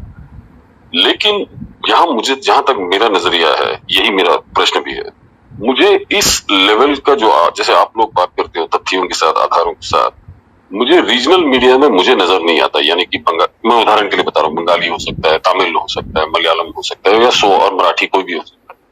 तो मेरा जो डर है या जो मेरी फिक्र है वो इस बात से है कि कहीं ऐसा तो नहीं हो रहा है कि समाज में एक ऐसा वर्ग बनती जा रहा है जो जागरूकता आते आते और जागरूक होती जा रही है, और एक जो रीजनल भाषाएं जो बोलने वाला जो वर्ग है, जो अनफॉर्चुनेटली हिंदी या इंग्लिश दोनों नहीं समझ पाता है, नहीं पकड़ लेती है, तो उनमें वो दूसरी दिशा में कहीं चले ना जाए। तो ये मेरा ऑब्जर्वेशन है। तो आप why don't you tell me whether मेरा जो ऑब्जर्वेशन है वो सही है या मेरे देखने का नजरिया ही गलत है, खासकर ये वामपंथियों और इनका गठजोड़ की बात। धन्यवाद, थैंक यू। नहीं जगन जी, आपके सोचने का नजरिया बिल्कुल सही है, क्योंकि भारत में रीजनल भाषाओं के विकास साहित्य रचे गए हैं। हमारे अगर संस्कृत में वाल्मीकि रामायण थे तो कंब रामायण भी हमारे तमिल में थे। तो आपके देखने का नजरिया बिल्कुल स्पष्ट और साफ और अच्छा है। ये आपके डर सही है कि रीजनल मीडिया में ये हो रहा है, नहीं हो रहा है। और मैं भी नहीं ज्यादा इस पे बोल पाऊंगा, क्योंकि मैं हालांकि 1-2 तमिल के चैनल मुझे दिख जाते हैं, जैसे मराठी के भी दिख जाते हैं, लेकिन ये मेरे पाठक भी मांग करते रहे कि आपकी पुस्तक मराठी में क्यों नहीं है, उड़िया में क्यों नहीं है, तमिल तेलुगु में क्यों नहीं है। ये एक बड़ी समस्या है और इसके लिए जो है प्रयास हमें करने होंगे, और मैं इससे भाग नहीं सकता कि अगर चीजों को बदलना है तो बड़े प्रयास तो होने ही चाहिए, हर भाषा में होने चाहिए। और मैं इससे आपसे सहमत हूँ कि हर भाषा में इसको लेके जाना चाहिए। अब कैसे लेके जाएंगे इस पर जो है, क्योंकि ये बड़ी बात है, क्योंकि उसके अनुवाद हैं, उसके अगर हम स्पीच, मैंने एक अंग्रेजी का इसी तरह कर्नाटक का एक व्यक्ति रखा कि मेरी बातों को वो अंग्रेजी में कहे। काफी लोग NRI डिमांड कर रहे थे, दक्षिण भारत से डिमांड कर रहे थे, तो मैंने कहा मैं अंग्रेजी में तो नहीं बोल पाऊंगा, मैं सोचता हिंदी में हूँ, हिंदी भाषी हूँ, लेकिन मेरी बातें कोई अंग्रेजी में कहेगा। पर वो सेटिस्फाइड नहीं हुए। काफी दिन मैंने रखा, उनको सैलरी भी देता रहा, पर वो सेटिस्फाइड लोग नहीं होते रहे। नहीं मजा नहीं आ रहा है, आप कहिए। तो वो बड़ा अनुवाद में मिस हो जाता है। तो क्योंकि जो मैं आप कह रहे हैं या हम कह रहे हैं, वो अनुवाद में एक दूसरा रूप ले लेता है। तो मुझे लगता है कि हमको ग्रोइंग वहां के लोगों को ही अगर वो इस तरह से अगर विकसित करें तो वो ज्यादा अच्छा होगा बनिस्बत अनुवाद के। उससे आपका डर तो जायज है। थैंक यू संदीप जी। इस पर मैं आपसे बाद में कनेक्ट होंगी जो आपने अनुवाद वाली बात की है, क्योंकि next in line is Mayank ji. Mayank ji please go ahead. Thank you ma'am. Am I audible? Yes. हाँ जी संदीप जी, सबसे पहले तो जय श्री राम आपको। जय श्री राम। मेरा प्रश्न थोड़ा सा अलग है। मैं आजकल के संदर्भ में थोड़ा सा आपसे अभिमत जानना चाहता हूँ कि एक अभी आप देख रहे हैं, जैसे अभी एक हमारे चाचा जान ने अचानक सुर बदल लिए, एक वीडियो डाला और एक सलाह दे डाली देश के शांति दूतों को कि ऐसा नहीं होना चाहिए, वैसा नहीं होना चाहिए। इस चीज का एक ब्रॉडर पर्सपेक्टिव ये है कि अभी जो हमारा ये सिनेमा तथाकथित सिनेमा जगत है, वहां भी वो ये जो वामपंथ की पुरानी स्ट्रेटेजी है कि ये एक खाने के दांत और दिखाने के और, क्योंकि कुछ समय से जो हमारी सनातन जागरूकता है ये बढ़ी है, पिक्चरों का बहिष्कार शुरू हो गया है, जो लोग देश के विरोध में बोलते हैं उनका एक तरीके से कहना चाहिए कि उनका आर्थिक बहिष्कार शुरू हो गया है। तो मैं ये जानना चाह रहा हूँ कि आजकल इनकी नीतियां कुछ ऐसी हो गई हैं कि ये कुछ जो चेहरे हैं जो कहे जाते हैं कि शायद ये मतलब थोड़े दक्षिणपंथी विचारधारा के चेहरे हैं जो फेमस हैं, आजकल एक नया ट्रेंड में देख रहा हूँ कि इनमें से कुछ लोगों को वो अपने फिल्मों में रखते हैं। कभी जैसे मैं नाम नहीं लेना चाहूंगा यहाँ पर, लेकिन जो कलाकार कहे जाते हैं कि ये थोड़े से हिंदूवादी हैं, तो उन लोगों को ये जो वामपंथी बुद्धि है ये उनको कवर अप बनाने के लिए, उनको अपना चेहरा बनाने के लिए अपनी फिल्मों में जोड़ लेती है, जो वैसे निश्चित तौर पर फेल होती। लेकिन क्योंकि एक छद्म आवरण जिसे कहते हैं कि हम एक दिखाने के लिए चेहरा हम उसका लगा रहे हैं जिसको जनता एक्सेप्ट करेगी, और नरेटिव हम वो फैलाएंगे जो हम अपने मन में रखे हुए। एक फिल्म आ रही है अभी, वो पूरी तरीके से साधु संतों पे, देश के शास्त्रों पे, हमारी जो मंदिरों के उसमें बड़ा मजाक उड़ाया गया। एक वेब सीरीज अभी वो नाम अभी वो चल रही है, तो उसमें भी ऐसे मतलब मैं ये जानना चाहता हूँ कि वामपंथ की ये स्ट्रेटेजी कितनी सक्सेस है कि जब उनको जरूरत होती है तो वो दक्षिणपंथी बनने से भी नहीं हिचकिचाते। जो ये मतलब एक बीच बीच में ऐसे वो बातें करेंगे कि जैसे बहुत शुद्ध विचारों के हैं, बहुत देश को आगे ले जाने की संस्कृति से प्रेम करते हैं, उनकी मुंह में राम बगल में छुरी, ये वामपंथ की जो गुण है, इस पे आपका क्या कहना है? और इसका जो बॉलीवुड या जो उसका एक एग्जाम्पल है, जो उसका इस्तेमाल है, खास तौर पे जो हम कहते हैं कि जो रहता है लेफ्ट का कि जो दिखता है वो बिकता है, तो उन्होंने इस पर्दे को किस तरीके से इस्तेमाल किया है जनता के मन में एक नरेटिव सेंड करने के लिए, मैं इस पे जानना चाहूंगा कि जो ये हाथी के दांत खाने के और है दिखाने के और, इस पे आपका क्या मत है? बहुत धन्यवाद। ये तो हमारी संस्कृति सभ्यता ने हमें बहुत पहले सिखाया है। रामचरितमानस में कालनेमी जैसा एक चरित्र आता है, और जब लक्ष्मण जी को बाण लगता है और हनुमान जी जो है वो संजीवन बूटी लाने के लिए जाते हैं, तो कालनेमी हनुमान जी को रोकने के लिए राम राम ही तो कहते हैं। ये तो हमारी संस्कृति में है। और माता सीता को भी बड़ा भगवा वस्त्र धारण करके ही रावण आया था हरने। ये विवेक हमारा होना चाहिए, और पूरी सभ्यता संस्कृति जो है वो विवेक पे, यानी कि आपको जो पिलर है सच्चिदानंद जो है, जिनको कहा गया चैतन्य, यदि आप चैतन्य हैं तो आपको कोई बरगला नहीं सकता। यदि आप चैतन्य नहीं है तो हर कोई बरगलाने को तैयार है। तो ये कालनेमी प्रकृति है। और कालवी प्रकृति वामपंथ में देखिए उन्होंने बात किसकी की? बुर्जुआ की, यानी कि सॉरी सर्वहारा की, यानी कि सबकी बात की, गरीबों की, उपेक्षितों की। और सत्ता किसको मिला? अधिनायकवाद स्थापित करने के लिए कुछ लोगों के ग्रुप को। क्या जनता को सत्ता मिलती है? जो ये बात करते रहे सर्वहारा की सत्ता, क्या कोई जनता का समूह सत्ता कर सकता है? तो वो तो उनके फिल्म में है कि वो ठगते हुए लोगों को चीट करते हुए आगे बढ़े, और ये बॉलीवुड कर रहा है। आप देखिए, अब आप तानाजी फिल्म ले लीजिए, मैं अपने नाम नहीं लिया लेकिन मैं कुछ फिल्मों के नाम लेके उदाहरण से समझाऊंगा। हम तानाजी का बहिष्कार कर ही नहीं सकते क्योंकि तानाजी की हमारे अपने तानाजी की जो वीरता की कहानी है, लेकिन उसमें अब उसका काम चल गया सैफ अली खान का। तो चालाकी तो है, इसको तो आपको तोड़ने के लिए जो है आपको भी छल, बिल्कुल सारे तरीके आपको भी आजमाने होंगे। वो आजमा रहे हैं तो हमें कहाँ लिखा है कि हम नहीं आजमाएंगे? राणा प्रताप, छत्रपति शिवाजी के हम वंशज हैं, हमें भी अपनाने होंगे और उसी हिसाब से अपनी विवेक से आपको निर्णय लेना होगा। वो ये करते हैं, आप ये जो कह रहे हैं वो बिल्कुल ठीक कर रहे हैं। और शास्त्र हमें ऐसे कालनेमियों से बच के उन पर मुष्टि प्रहार के अधिकार भी देते हैं। मुष्टि प्रहार मतलब आप मारे ना किसी को, पर उनको बहिष्कार करें, वो अधिकार भी देते हैं। रामचरितमानस तो इसका उदाहरण। मैं एक छोटी सी बात और पूछना चाहूंगा संदीप जी, कि जैसे अभी मंदिरों का भी संदर्भ में हुआ, तो इसमें मतलब मेरा अभिमत ये है कि ये बराबर एक नैरेटिव चलाया जाता है कि मंदिरों को फ्री कर दे, मंदिरों को फ्री कर दे। अब मंदिरों को सरकार से फ्री कर भी देंगे तो वो उनको फ्री करके कहाँ ले जाएंगे? क्योंकि हम एक बात जानते हैं कि हमारा समाज भी लगभग 800-900 सालों के जिस दौर से गुजरा है, तो ये सामंतवादी जो मानसिकता है ये सनातन समाज में भी आ गई है। ये कड़वा सच है, आप भी इस बात से सहमत होंगे। कई मंदिरों की जो ट्रस्ट होती हैं या मंदिरों के जो प्राइवेट मंदिर होते हैं, हम कितने विस्तृत रूप से देखते हैं कि उसमें भी अगर सनातन समाज से भी हिंदू लोग भी अगर उसमें जाते हैं तो कहीं ना कहीं उनकी मानसिकता भी ये होती है कि यार इस मंदिर में आने वाला जो धन है, इसमें आने वाला चढ़ावा है, उसके ट्रस्टी बन जाएं और उसके ऊपर अपना आधिपत्य स्थापित कर ले।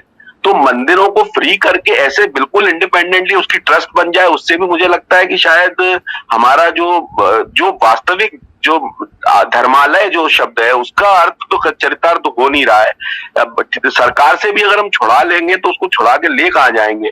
और मतलब मैं ये जानना चाह रहा हूँ कि क्योंकि इस समाज के हम अपने शत्रुबोध से बाहर निकले वो एक अलग बात है, लेकिन एक समाज के तौर पे जब भी हम लोगों में भी अगर किसी के पास कोई अधिकार आता है, कोई शक्ति आती है, कोई पद आता है, तो क्या हमारी मानसिकता पिछले 700-800 सालों में ऐसी नहीं हो गई है?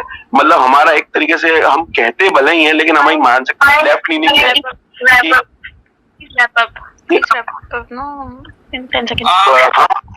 आपने एक बात अच्छी कही कि हम मंदिर कहाँ ले जाएं। आपको मैं एक ही उदाहरण दूंगा। हमारा पटना में जो है महावीर मंदिर ट्रस्ट है, स्वतंत्र ट्रस्ट है, मंदिर का ट्रस्ट है, उसके सचिव किशोर कुणाल जी हैं। वो कितना सुंदर काम कर रहे हैं। अभी रामलला के निर्माण में भी 10 करोड़ दिया, कैंसर का वो अस्पताल चला रहा है, बिल्कुल पुरानी तरह चिकित्सालय, गुरुकुल, इस तरह की व्यवस्था। तो हम अगर उसको अधिकार देंगे तो वो करेगा। और पटना का महावीर ट्रस्ट मंदिर के बारे में, वहाँ पुजारी जो है दलित वर्ग से है और वो इतना अच्छा काम कर रहा है। वो अधिकार हम देंगे तो सही। हमें अपने समाज पे थोड़ा भरोसा करना होगा। पहले ही हमने भरोसा खो दिया है। तो जब एक पिता अपने पुत्र पर भरोसा नहीं करेगा तो आप याद रखिएगा वो नंबर लाने का नंबर लाकर भी वो आगे बढ़ नहीं पाता। हिंदू समाज अपने ही लोगों पर भरोसा करने से चूक रहा है। और कम से कम आपके ट्रस्ट से किसी ईसाइयत को पैसे तो नहीं जाएगा, बालाजी ट्रस्ट का पैसा ईसाइयत में तो नहीं लगेगा। ये तो नहीं हो किसी भी जो मौलवी हैं उनको वजीफा तो नहीं जाएगा उनको, जो सरकारें दे रही। ट्रस्ट तो कुछ समाज के निर्माण अब मेरे गांव का ठाकुरबाड़ी है, हमारे गांव है ठाकुरबाड़ी है, हमारे अपने लोगों ने उनको जमीन दिया है, वो ट्रस्ट बना हुआ है। वो एक मंदिर के मानते हैं, वो सारा देखते हैं, वो सारा करते हैं। गांव का उस पर नियंत्रण है, पैसा आता है उस मंदिर में लगता है, मंदिर के भवन का निर्माण होता है, मंदिर में पशुपालन होता है, उसकी खेती होती है। मेरे गांव में तो हो रहा है, कोई किसी का विरोध नहीं कर रहा है। और सरकार आएगी तो हमारी गांव भी लूट के चली जाएगी। तो हमें अपने लोगों पे भरोसा करना होगा। और ये आपको मैं महावीर मंदिर ट्रस्ट के बारे में जरूर पढ़िएगा, फिर बड़ा मतलब आपको लगेगा कि अच्छे ट्रस्ट काम कर रहे हैं। Thank you Sandeep ji. And मैं सभी से निवेदन करूंगी कि यहाँ पे मंदिर को अभी इस विषय से थोड़ा सा दूर रखें, क्योंकि इसके लिए हम एक और रूम करेंगे। प्लीज लेफ्टिस्ट जो आइडियोलॉजी है, पॉलिटिक्स, उस पे ही ज्यादातर अपने सवाल रखें। और 1 मिनट सृजन जी, आप पीटीआर में बाद में। So next I think Shield ji आप छूट गए थे ना पीटीआर में। So I think he cannot hear me right now. So SMG please Hello, go ahead. I am here right now. Okay, शील जी, हाँ आप अपनी कोई बात रखना चाहते हैं, प्रश्न संक्षिप्त में रख सकते हैं, प्लीज बी शॉर्ट। जी मैं 3 से 4 मिनट लूंगा टोटल। मैं काउंटडाउन शुरू कर दिया है। सर आप 1 से 2 मिनट सर, 3 से 4 मिनट, 1 से 2 minute. Okay, thank you so much.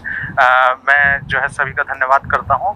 मैं एक्चुअली काफ़ी समय से सुन रहा हूँ संदीप जी की, मुझे लगभग सभी बातों से मैं संतुष्ट भी हूँ। लगभग शब्द का मैं इसलिए इस्तेमाल कर रहा हूँ कि कुछ चीज़ें ऐसी हैं जिनको हम छोड़ देते हैं। एग्जैक्टली जब हम लेफ्टिस्ट की बात करते हैं तो एक उसमें मुद्दा हम ये छोड़ देते हैं कि कैसे ये लोग आगे बढ़े, क्यों ऐसा, वो क्या कारण है कि हम अपने संस्कार और परंपराओं के दूर हो गए। ऐसा क्या, ऐसी कौन सा कारण उन्होंने, ऐसी कौन सी छवि तैयार करी कि हमने अपनी छवि को धूमिल कर दिया और उनकी छवि को अपना लिया। तो मैं इस विषय पर केवल इतना कहना चाहूँगा कि इसमें हमें 3 चीज़ों पर ध्यान देने की ज़रूरत है। पहली चीज़ ये कि जैसे स्वामीनारायण मंदिर है या इस्कॉन है, ये बहुत अच्छा काम कर रहे हैं, धर्म का प्रचार कर रहे हैं, लेकिन होता क्या है कि हम भाषा की अगर बात करें तो संस्कृत जो है वो सिर्फ भाषा नहीं है, वो एक विज्ञान है, वो एक फोनेटिक लैंग्वेज है। वो पूरी तरीके से हमें शिक्षा प्रदान करती है, हमारा रोपित करती है हमारी भावनाओं को, जो संस्कार हमारे अंदर उदित होते हैं। तो हमें जो भी, अगर किसी को ठीक है भाषा की दिक्कत आती है तो वो हमसे पहले भाषा का ज्ञान ले और उसके बाद वो हमारे ज्ञान से उन शास्त्रों का अध्ययन करे, वो हमारे लिए ज्यादा उचित होता है। आप कहीं का भी इस्लाम देख लीजिए, चाहे आप सऊदी अरब चले जाइए, चाहे आप अफगानिस्तान चले जाइए, यहाँ तक कि भारत में भी कुरान के जो ज्ञान का विस्तार हो रहा है या प्रचार हो रहा है वो मोस्टली अरबी और उर्दू लैंग्वेज में हो रहा है। 90% आप देख लीजिए पूरी दुनिया में सब लोग इस्लाम का प्रचार उर्दू में या अरेबिक में ही कर रहे हैं, कोई भी इंग्लिश में नहीं करना पसंद करता। हालांकि केवल कुछ कंट्रीज को अगर हम छोड़ दें तो वो रीजनल लैंग्वेजेस में ही फॉलो करते हैं, लेकिन ये नगण्य के बराबर है। हमें जहां पर भी प्रचार करना है वो संस्कृत भाषा का ही प्रचार करना है। अनुवाद हम उसका हिंदी में कर सकते हैं, देवनागरी लिपि में कर सकते हैं हम उसको, जो हमारी लिपि है आप उसका अध्ययन कीजिए और उसको से ज्ञान आगे बढ़ाइए। दूसरी चीज जो हम संस्कारों, जैसे मंजरी जी ने कहा था कि हमें जुड़ना चाहिए कि एग्जैक्टली हम कथा करें या और चीजों के साथ जुड़ें, तो यस मैं भी इस बात से सहमत हूँ कि हमने कम से कम सप्ताह में एक बार तो 10 मिनट या 15 मिनट एक दूसरे के साथ बैठ के बात कर सकें। अगर हम इतना भी नहीं कर पाते तो हम कहाँ 50 लोग इकट्ठे कर पाएंगे अगर हमें आवश्यकता होती है तो हमें इस चीज पर काम करने की जरूरत है। और हमने एक प्रयास शुरू किया है कि हम सैटरडे को हनुमान चालीसा का पाठ करते हैं रात को, तो लगभग 15 मिनट लगते हैं हमें, उसके बाद हम थोड़ा सा मंथन करते हैं। और मैं भी एक प्रयास शुरू कर रहा हूँ कि विदेशों में जो लोग इंग्लिश में सारे काम करते हैं उस चीज को खत्म करके हमें उन्हें ये प्रेरित करना चाहिए कि आप आइए हिंदी सीखिए, संस्कृत सीखिए, आप उसमें पाठन कीजिए। अगर आपको भाषा की अड़चन आती है उनको दूर किया जाएगा और हर चीज को वर्ड बाय वर्ड आपको समझाया जाएगा। वो लोग क्या करते हैं, हमारे शास्त्रों को उन्होंने ट्रांसलेट किया, वो यहाँ से ले गए, अब वो लोग उसी चीज का इस्तेमाल करके हमारे ऊपर थोप रहे हैं और यही उनकी विचारधारा है। धन्यवाद। ओके, मैं सहमत हूँ, इन्होंने अच्छा सुझाव अच्छे दिए। लैंग्वेज की बात आई तो आई थिंक आप लोगों ने एक टर्म सुना होगा, गंगा जमुना तहजीब। तो इसमें गंगा जमुना तो हिंदी है लेकिन तहजीब उर्दू वर्ड हो जाता है। Next we have SM Umer ji. Umer ji please go ahead. Good evening, नमस्कार, thank you so much giving a time and mic. Vivek ji moderator और संदीप जी नमस्कार, आपकी बातें सुन रहा था, बहुत अच्छा लगा। नमस्ते। क्योंकि मैं एक्स मुस्लिम हूँ, नास्तिक हूँ और स्टडी कर रहा हूँ इस वक्त गीता भगत की। ऑलरेडी कुरान, बाइबल और तोरा को स्टडी किया है। जब अब गीता भगत को मैं स्टडी कर रहा हूँ और उसके जो एपिसोड्स वगैरह जो आपके होते हैं, वो प्रोग्राम्स जो देखता हूँ, तो मेरे सामने एक चीज आई और मैंने उसको कंपैरिजन किया कि ये तमाम इब्राहिमिक रिलीजन जो हैं वो इसी को कॉपी कर रहे हैं। इसके कई ऐसे वाकयात जो हैं वो इब्राहिमिक रिलीजन्स ने अपने अंदर मकसद कॉपी किए हैं। अच्छा, अब जैसे आप अभी तो बात कर रहे थे कि किस तरह से मकसद अपने धर्म को, अपने संस्कृत को, अपने कल्चर को आप पब्लिश करें और आज की जनरेशन जो है वो इस बात को सुनते। तो ऐसे छोटे छोटे एपिसोड्स जो 30 मिनट के हों, 45 मिनट के हों, इस पर डेवलप होना चाहिए और ऐसे मकसद टेली शोज हों ताकि लोग, बच्चे हों, उनको देख सकें कि किस तरह से मकसद संस्कृत चलती है, किस तरह का मतलब कल्चर है या धर्म क्या कह रहा है, क्या समझाना चाह रहा है। तो मैं ये समझता हूँ सर, और बाकी आपका ज्ञान तो है, आपको बहुत अच्छी बात करी। Thank you so much. नहीं, ठीक कर रहे हैं, हम ठीक कर रहे हैं और अगर छोटे छोटे इस तरह का एपिसोड बने तो बहुत अच्छा होगा। आपका सुझाव बहुत ही अच्छा है। मैं अगर इजाजत हो तो एक दो कंपैरिजन मैं आपको बता दूं कि गीता भगत से किस तरह से इब्राहिमिक रिलीजन में कन्वर्ट हुआ। जैसे विष्णु पुराण के अंदर एक वाकया है कश्ती का कि भगवान विष्णु कहते हैं कि आप कश्ती बनाइए और उसमें सारे तरह के पक्षी पंछी रखें और अपने लोगों को उसमें सवार कीजिए और उसके बाद भूमि पूरी तरह से नष्ट कर दी जाती है, उसमें पानी आ जाता है पूरी भूमि के ऊपर। ये वाकया कुरान के अंदर सूरह नूह में है और बाइबल में भी है। तो इसको मैंने यही कंपैरिजन किया कि ये चीज तो वहां से ली गई है और बिल्कुल डिट्टो वही चीज है, वही हिदायत जिसे कह लें, वही इंस्ट्रक्शंस के आप कश्ती बनाए और उसमें हर तरह के जानवर रखिए। ऐसे ही अभी पिछले दिनों भगवान कृष्ण का जन्माष्टमी गुजरा तो उसमें पढ़ने का मुझे वो हुआ, तो मैंने उनकी हिस्ट्री पढ़ी। तो उनके मामू उनकी जान के दुश्मन बने इस बात पे कि उनको बताया गया कि ये तुम्हारी रियासत, तुम्हारे तख्त ताज को खत्म करेगा। तो उन्होंने अपने तमाम बच्चों को जो मर्द की शक्ल में, लड़के की शक्ल में थे, सबको कत्ल करवाना शुरू कर दिया, मगर वो बच गए। यही सेम टॉपिक की सेम चीज मूसा से मुताल्लिक जो है बाइबल के अंदर है और तौरा में है कि फिरौन जो था वो मूसा का दुश्मन हो गया, क्योंकि फिरौन को ये कहा गया था कि तुम्हारे घर में जो अब बच्चा पैदा होगा, तुम्हारे कबीले में, वो तुम्हारा तख्त नाश करेगा। तो फिरौन को सेव करने के लिए उसको टोकरी में डाल करके झील में डाल दिया, बहा दिया गया और झील उसके महल से गुजरती थी। तो उसकी बीवी ने देखा तो गुलामों को कहा कि इस टोकरी को उठाओ। तो उसमें क्योंकि उसकी बीवी, फिरौन की बीवी को बच्चा नहीं था, तो उसको बच्चा वो बहुत अच्छा लगा और उसने वहीं उसकी परवरिश की। यही चीज जो है वो विष्णु अपना उनके साथ कृष्ण भगवान की स्टोरी। तो ये कॉपी पेस्ट वाला जो मामला था इब्राहिमिक रिलीजन्स के अंदर सिलसिलावार चल रहा है।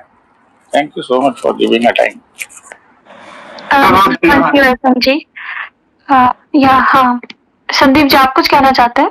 बहुत बहुत धन्यवाद, उन्होंने अच्छी सलाह दी। Shishir ji please go ahead. जी थैंक यू। नमस्कार संदीप जी। मेरा क्वेश्चन इसी टॉपिक जो हेडिंग है रूम की उसी से रिलेटेड है। तो हालांकि आप पॉलिटिकली देखें तो लेफ्ट का डाउनफॉल है, लेकिन अगर आप कल्चरली देखें तो उसका एक मैसिव रिसर्जेंस हुआ है, especially if you look into the context of urban youth with wokeism in the West, Indian society में बहुत तेजी से ये सीप कर रहा है। तो मेरा क्वेश्चन आपके लिए ये है कि आपका अर्बन यूथ को अपने रूट्स की तरफ ले जाने के लिए आपका क्या सजेशन है? बिकॉज मुझे कहीं ना कहीं लगता है कि हमको भी मॉडर्निटी और पुरानी चीजों को सही कॉन्टेक्स्ट में देखने की बहुत जरूरत है। बिकॉज जिस तरीके से मतलब और लोगों ने बात की है, it is very hard to attract specially the urban class of youth, और इन द कमिंग डिकेड्स ज्यादा से ज्यादा यूथ जो है हमारी population, they will eventually become urban. तो आप ये मान सकते हैं कि पिछले 8-10 साल में अवेकनिंग हुई है, बट जिस क्लासेस की अवेकनिंग हुई है उसी सेम प्रोपोर्शन से urban youth is getting away from it, because उनको लग रहा है कि ये सब बहुत रिग्रेसिव है, एंड तो वो डेंजर ज्यादा इमिनेंट है। तो आपका उसके लिए क्या सजेशन है? Thank you. आप ठीक कह रहे हैं अर्बन क्लासेस में, लेकिन वो वही बात है ना कि अगर हमें अपने पहचान नहीं होगी तो हम फिर आप ये समझ जाइए कि बिना जड़ के पेड़ होता ही नहीं है, वो धराशायी हो जाएगा, और जड़ से ही हम कट गए हैं। मैं और का तो नहीं जानता, लेकिन मैं एक सेंटर शुरू करने जा रहा हूँ जहाँ पे लोगों को, खासकर बड़ों को, बच्चों का नहीं, और पूरा जो हिंदू इतिहास, हिंदू समाजशास्त्र, हिंदू दर्शन, हिंदू अर्थशास्त्र, ये सारे पढ़ाने की व्यवस्था ऑनलाइन ऑफलाइन में हम जो है, ताकि उनको उस लाइन का बोध हो कि हिंदू अर्थशास्त्र क्या था जो हम दुनिया के अर्थव्यवस्था में राज करते थे, हमारा दर्शन क्या था, हमारी फिलोसफी क्या थी, हमने तो संविधान अडॉप्ट कर लिया, पर हमारी स्मृतियां क्या करती है। तो मैं अपनी तरफ से प्रयास करने जा रहा हूँ, और मेरा मानना है कि ऐसे ही प्रयास बहुत सारे लोग करेंगे तो यूथ में जागृति आई है, और अच्छी जागृति आई है, बस उसको थोड़ा डेप्थ देना बहुत जरूरी है, ताकि वो अपने रूट को समझ सके। और जड़ से लगा हुआ पेड़ तो आप जानते हैं फल ही देता है, जड़ अगर उखड़ गया है तो फिर बड़ी मुश्किल है, हमें उस जड़ को सींचना है, पानी देना है। थैंक यू शिशिर जी। इसका एक वो भी हो सकता है शिशिर जी की जो भी सिंबल्स हैं हिंदूज के, चाहे वो बिंदी हो चाहे साड़ी हो, उसको एज अ फैशन स्टेटमेंट भी एनकरेज किया जाए इंस्टेड ऑफ तो एक कल्चरली जब रिवॉल्यूशन आता है तो कल्चर तो लोग अपने शास्त्रों में ऑटोमेटिकली थोड़ा सा इंटरेस्टेड हो जाते हैं। Nidhi ji please go ahead, या आपका टर्न है। निधि मैम, निधि मैम अभी सृजन जी आप कुछ पूछना चाहते हैं? हाँ यस, हाँ दीदी, मुझे आपसे लोगों से क्वेश्चन पूछना है कि जितने भी जो ये लेफ्ट लॉबी होती है, देखिए जैसे हम लोग कभी किसी का सपोर्ट नहीं करते गवर्नमेंट आइडियोलॉजी का, अगर एक बार अगर हम सेंटर से अगर हम एग्री कर जाते हैं जैसे आर्टिकल 370 आना, तो ये लोग हमें बार बार ये क्यों बोलते हैं कि लैपटॉप बोलते हैं, बूट लिकर बोलते हैं, भक्त बोलते हैं, ये बार बार हमें क्यों बोलते हैं? It's quite embarrassing. हम उनको कुछ नहीं बोल रहे, अगर आप सपोर्ट करते हो किसी आइडियोलॉजी को then it's okay, I don't मतलब कि एग्री विद दैट, पर बार बार ये क्यों बोलते हैं कि यू आर अ भक्त, तुम ये हो, तुम वो हो, कि तुम उसके एजेंट हो, ऐसा क्यों बोलते हैं लोग, लेफ्ट लोग? आपने क्या नाम बताया? मेरा नाम सृजन है सर। हाँ सृजन, बड़ा ही सुंदर नाम है।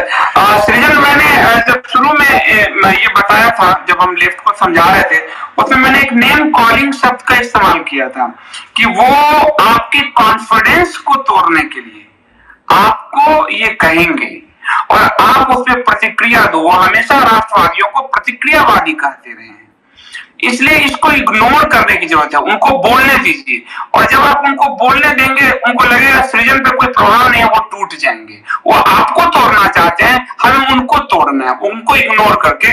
और नहीं तो, और जैसे मैंने पंचमक्कार कहा, जैसे मैं कई शब्दों के इतना तीखा शब्द, फिर वो आपको कहेंगे कि आप शब्द बोलते हो, तुम्हारे संस्कार नहीं है, तुम्हारी फैमिली की, आप मुस्कुराइए। और उसको इतना तीखा शब्द दीजिए, कांटे से कांटा निकलता है, कि वो हिल जाए। वो स्थिति जैसे कि आपने एक राजनेता को पप्पू शब्द दे दिया है, उसकी पूरी इमेज को ध्वस्त कर दिया है। तो आपकी तरफ से प्रतिक्रिया नहीं, आक्रमण होना चाहिए शब्दों में। नेम कॉलिंग को आप डबल वेग से मारेंगे, आप उसको ध्वस्त कर देंगे। और मैं कई शब्द करता रहा हूं, आप अगर मेरे रेगुलर जो लिसनर है वो आप देखिए, जैसे मैं पंचमक्कार कहा, मैं उनके लिए हर एक टिड्डे शब्द यूज करता हूँ। अब वो टिड्डा क्या है? जिस फसल पे खाती है वो टिड्डा पूरे फसल, गेहूं, धान को बर्बाद कर देती है। वो जिस देश में जाएंगे शरणार्थी बन के कहीं भी, वो पूरे देश को बर्बाद कर देंगे। को रिलेशंस करना है आपको, अटैक बहुत गहरा करना है, आक्रमण ही सीखना होगा, डिफेंसिव नहीं। संदीप सर, एक आपसे एक लास्ट क्वेश्चन है फिर मैं अब अपने अदर को स्पीकर को चांस देना चाह रहा हूँ। सर देखिए, जब भी ऐसे जो लेफ्ट लोग होते हैं सर, देखिए वो अच्छी बात है कि ना वो विमेन के लिए आवाज उठाते हैं, इट्स गुड। पर सर बताइए, हमेशा ये ऐसी पॉलिटिक्स खेलते हैं, मतलब कि जो अगर माइनॉरिटी है तो उसके लिए आवाज उठाएंगे, अगर मेजोरिटी तो उसमें ये चुप रहेंगे, अगर कुछ बोल देंगे तो ये फिर से वो डाइवर्ट करेंगे। जैसे अभी केस आया था, अभी शायद दिल्ली में अभी पुलिस ऑफिसर है जिसका नाम साफिया सैफी उनका नाम है, तो उनके साथ जो हुआ बहुत बुरा हुआ। उसमें हमें पॉलिटिक्स नहीं खेलनी चाहिए, सिक्योरिटी, विमेन सिक्योरिटी का है। पर इससे मतलब लेफ्ट, मेरी अभी बात हुई थी मेरे अपने फ्रेंड से या अपने लोगों से, तो वो लेफ्ट लोग वो बता रहे हैं कि ये सब गलत है, इन पे अत्याचार हो रहा है माइनॉरिटीज पे। अरे भाई, विमेन तो हर जगह उनके साथ अत्याचार हुआ है, तो ये इनकी एक ये सोच क्यों नहीं रहती विमेन के लिए, क्योंकि ये तो औरतों के लिए होते हैं लेफ्ट लोग। किसने कहा ये आपको औरतों के लिए लेफ्ट होते हैं? मैंने आपको शुरुआत में, अगर आपने इसको, या मैं आप कभी आओ मेरे दफ्तर तो मैं आपको एक किताब भेंट करूंगा, आप कहानी कम्युनिस्टों की वो पढ़ो, उस द्वंद को आपको समझना होगा। फैमिली को जब अटैक करना है तो वहां वो आपके पति पत्नी के रिलेशन तक को वो में द्वंद पैदा कर रहे हैं। और अभी आपको मैंने उसमें सुप्रीम कोर्ट के उदाहरण दिए, फैसलों के उदाहरण दिए, वो क्या कह रहे हैं, अभी आप उदाहरण देते हैं मैरिटल रेप। अब आप ये सोच कर देखो वो क्या, और ये स्त्रियों के किस अधिकार की बात है, वो मैरिटल रेप कौन तय करेगा, कौन जस्टिफाई करेगा? जज साहब वहां बैठेंगे, कौन देखेगा इसको?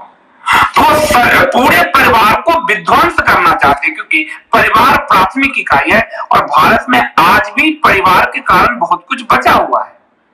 तो वो तो स्त्रियों के अधिकार के सबसे बड़े शोषक हैं, हमें दिखता है, क्योंकि ग्लोरीफाई उन्होंने उसको किया हुआ है। मैंने कहा कि वो अधिनायकवादी है, परंतु उनके शब्दों में प्रगतिशील लेखक संघ, और आपको होगा कि लेफ्ट लिबरल्स, हम ही बोलते हैं लेफ्ट लिबरल्स। हम क्यों बोलते हैं ऐसा? हम उनको सीधा कम्युनिस्ट कहें, जो उसके साथ सीधे 10 करोड़ लोगों की हत्या जुड़ जाती है, वो बिलबिला जाते हैं। उनको इस तरह से चुभाने की जरूरत है।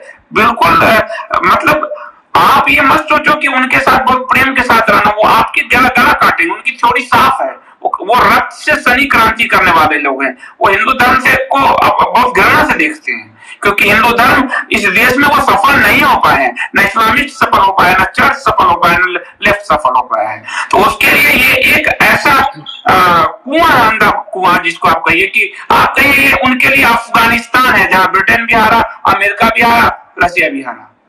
आपको अटैकिंग नेचर के साथ काम करना होगा, नॉट डिफेंसिव।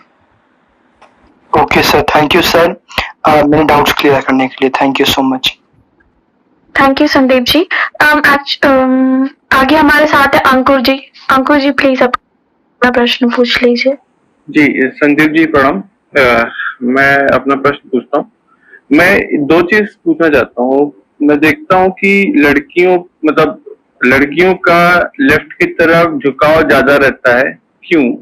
और दूसरा चीज, हम अपने धर्म को साहित्य की तरह कैसे प्रसारण कर सकते हैं? ये 2 प्रश्न है मेरे। बहुत अच्छे प्रश्न है आपको, और आपने तो साइकोलॉजी ऑफ मनी का जो वो लगा रखा है, बहुत बढ़िया पुस्तक आपने लगा रखा है। लड़कियों का ये रहता है, ये आपने सही कहा, क्योंकि लेफ्ट एक मैंने कहा वो यूटोपियाई धरातल, वो एक सपने दिखाता है।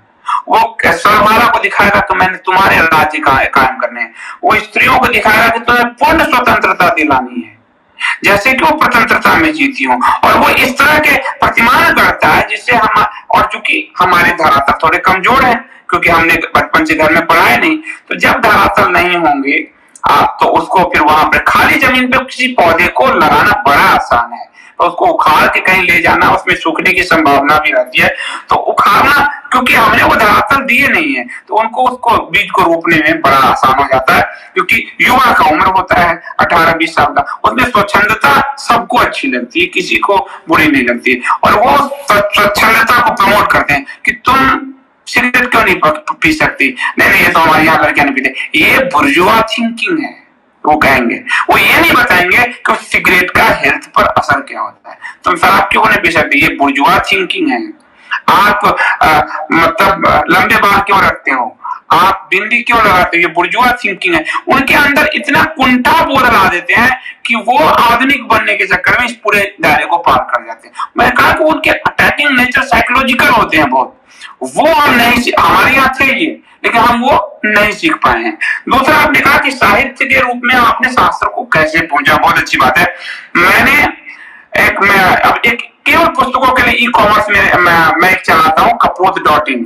उसमें छोटी छोटी कहानियां हैं, दादा दादी की कहानियां, महाभारत की छोटी कहानियां, रामायण की छोटी कहानियां, पंचतंत्र की कहानियां, हितोपदेश की कहानियां, मतलब छोटी छोटी कहानियां हैं जिसको महाभारत की राजगोपालाचारी जी ने लिखा था, जो हमारे स्वतंत्रता सेनानी थे।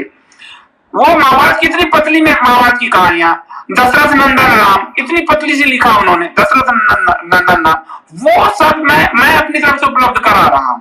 मैं जो भी कर रहा हूँ मैं कर रहा हूँ, और वो काफी बड़ी संख्या में लोग लेते हैं, और बच्चे लेते हैं। आप कह रहे हैं कि यूथ बच्चे लेते हैं, बच्चों में हम बहुत ही पतली पतली 50-50 रुपए की किताबें पतली पतली मैं उनको पहुंचा रहा हूँ। उनको अमर चित्र कथाओं का एक दौर था, वो समाप्त, वो उनको देने की जरूरत है।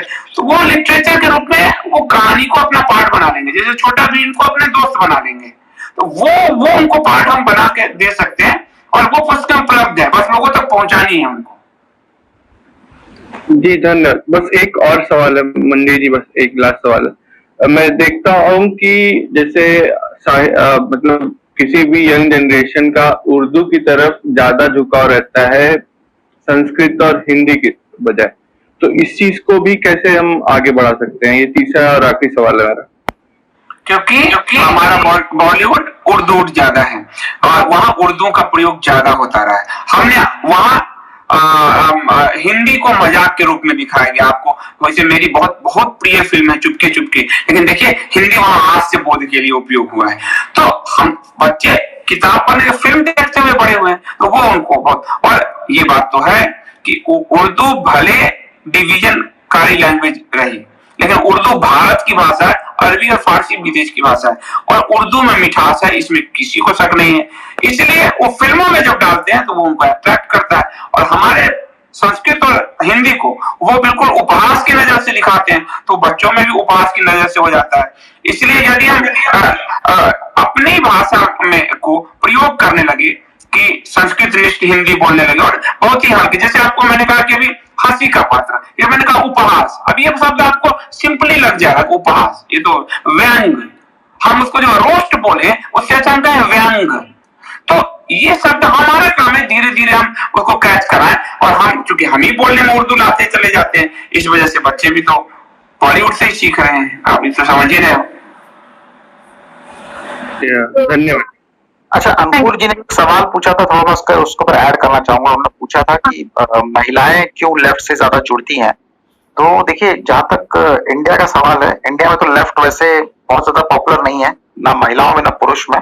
कहीं पे हो सकता है कॉलेजेस में ऐसा हो जहाँ पे लिबरल आर्ट्स है, वहां पे ऐसा होगा, लेकिन यूएस का हमारे पास डेटा है। जैसे यूएस पॉलिटिक्स में डेमोक्रेटिक पार्टी को लेफ्ट की पार्टी माना जाता है, रिपब्लिकन पार्टी को राइट की पार्टी माना जाता है, और वहां पे काफी पुराना डेटा है, मतलब काफी सालों का है, आज से 50-60 साल पहले का।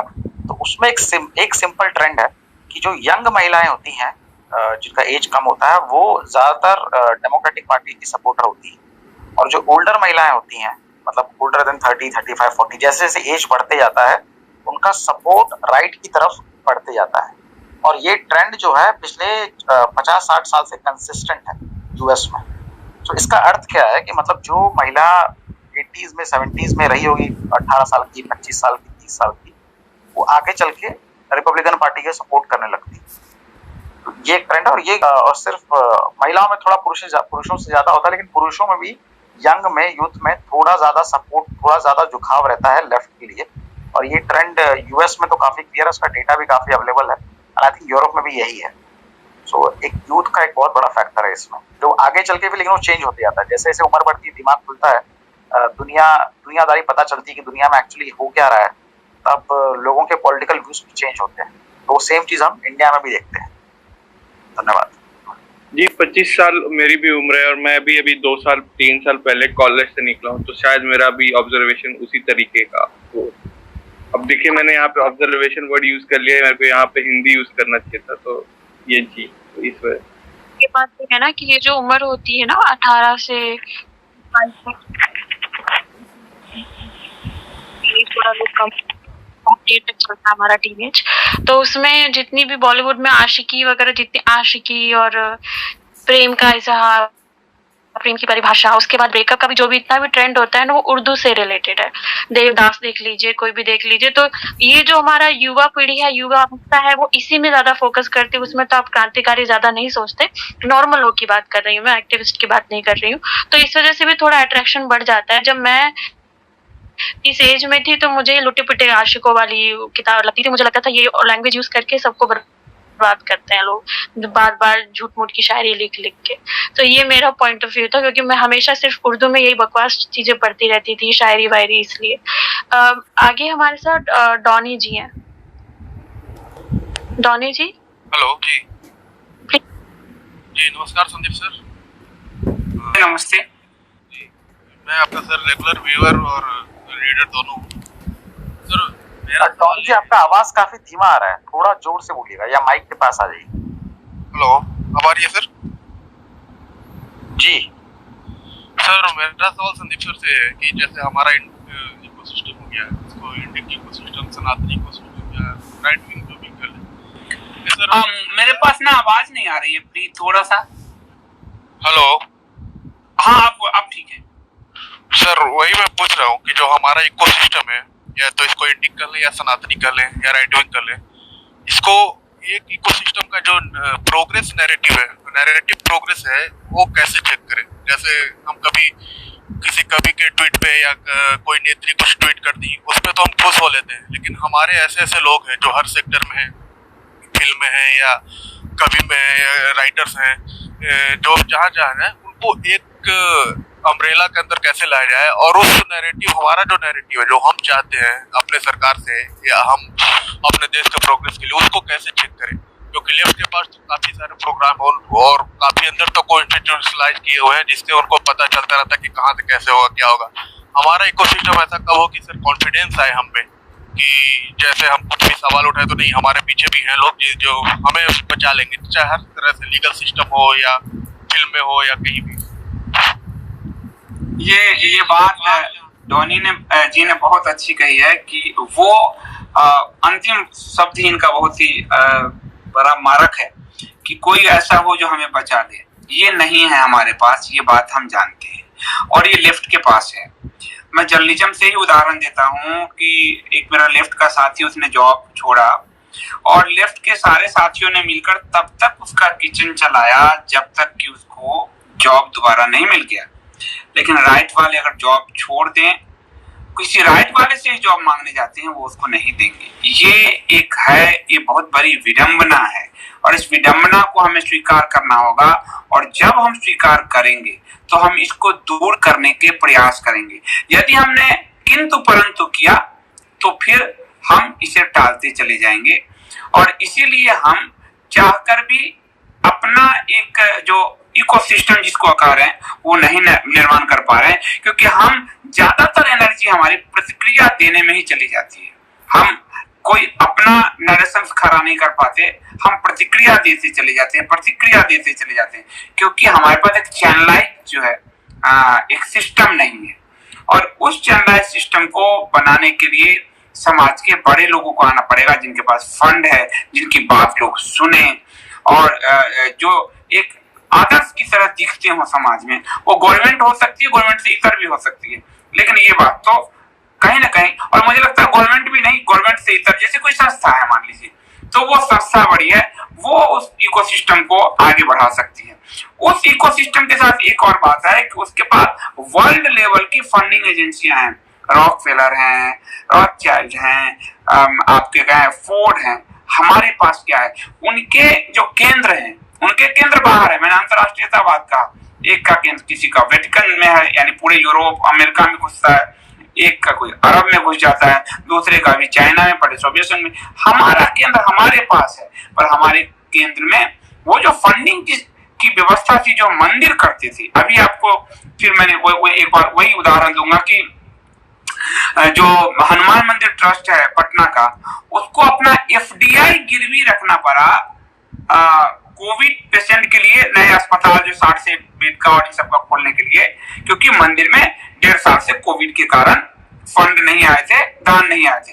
हमारे यहाँ एक धर्मांश शब्द चलता था, दान शब्द। जब वेद व्यास जी, कलयुग आने वाला था और सारे ऋषि गए, वेद व्यास जी स्नान कर रहे थे, तो वेद व्यास जी से उन्होंने कहा कि कलयुग में क्या सबसे ज्यादा फलेगा। तो वो एक लंबी कथा है, वो मैं कभी बाद में बताऊंगा। उनका जो पूरा कहने का तात्पर्य था कि कलयुग में दान सबसे जो है वो सबसे बड़ा धर्म का कार्य होगा। वो क्यों कहा? क्योंकि कलयुग में सिस्टम बहुत ब्रेक होंगे, सिस्टम को चलाने के लिए चीजें नहीं होगी। तो हम वो जगह जैसे देते हैं, हम अपनी आमदनी का, अपने वेतन का कुछ हिस्सा अपने धर्म के लिए, मुझे याद है गुल्लक में हम लोग डालते थे बचपन में, क्यों मेले देखने जाएंगे हम जो है। और घर में जब संकट आता था, मुझे याद है कि मेरे जनेऊ में जो है पैसे कम पड़े तो हम सबके गुल्लक तोड़े गए और वो काम आ गया। तो वो हमारे अंदर प्रवृत्ति थी, वो प्रवृत्ति हमने अपने खत्म की है। हम मंदिर में दान करते थे।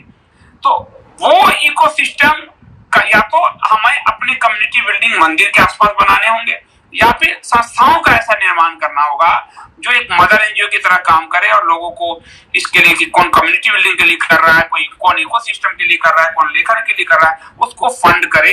क्योंकि जो वही बात है कि फंड महत्वपूर्ण है। और जो मैंने पुराण समुद्र मंथन की बात कही कि वशिष्ठ जी के लिए कामधेनु जरूरी है, वरना वो साहित्य का निर्माण या समाज का निर्माण नहीं कर पाएंगे। लेफ्ट के पास ये सिस्टम है, वो वर्ल्ड वाइड सिस्टम है और बड़े सिस्टम है, इसलिए वो इसको बहुत तेजी से चला पाते हैं। उनके पास न्यूयॉर्क टाइम्स है, उनके पास वाशिंगटन पोस्ट है, उनके पास टाइम्स है, वहां से फंडिंग है। वहां लिखते हैं तो $1000 आता है, यहाँ हम लिखें तो 3 महीने बाद भी हमें किसी मैगजीन में पैसा नहीं मिलेगा। ये बड़ा दुष्चक्र है और मैं इससे सहमत हूँ, आपकी इस चिंता से भी सहमत हूँ और मैं एग्री भी करता हूँ इससे।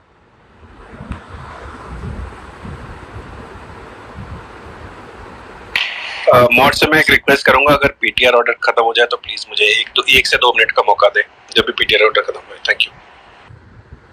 Thank you Sandeep ji. अभी पीटीआर में कुछ लोग बाकी हैं, साकिब जी।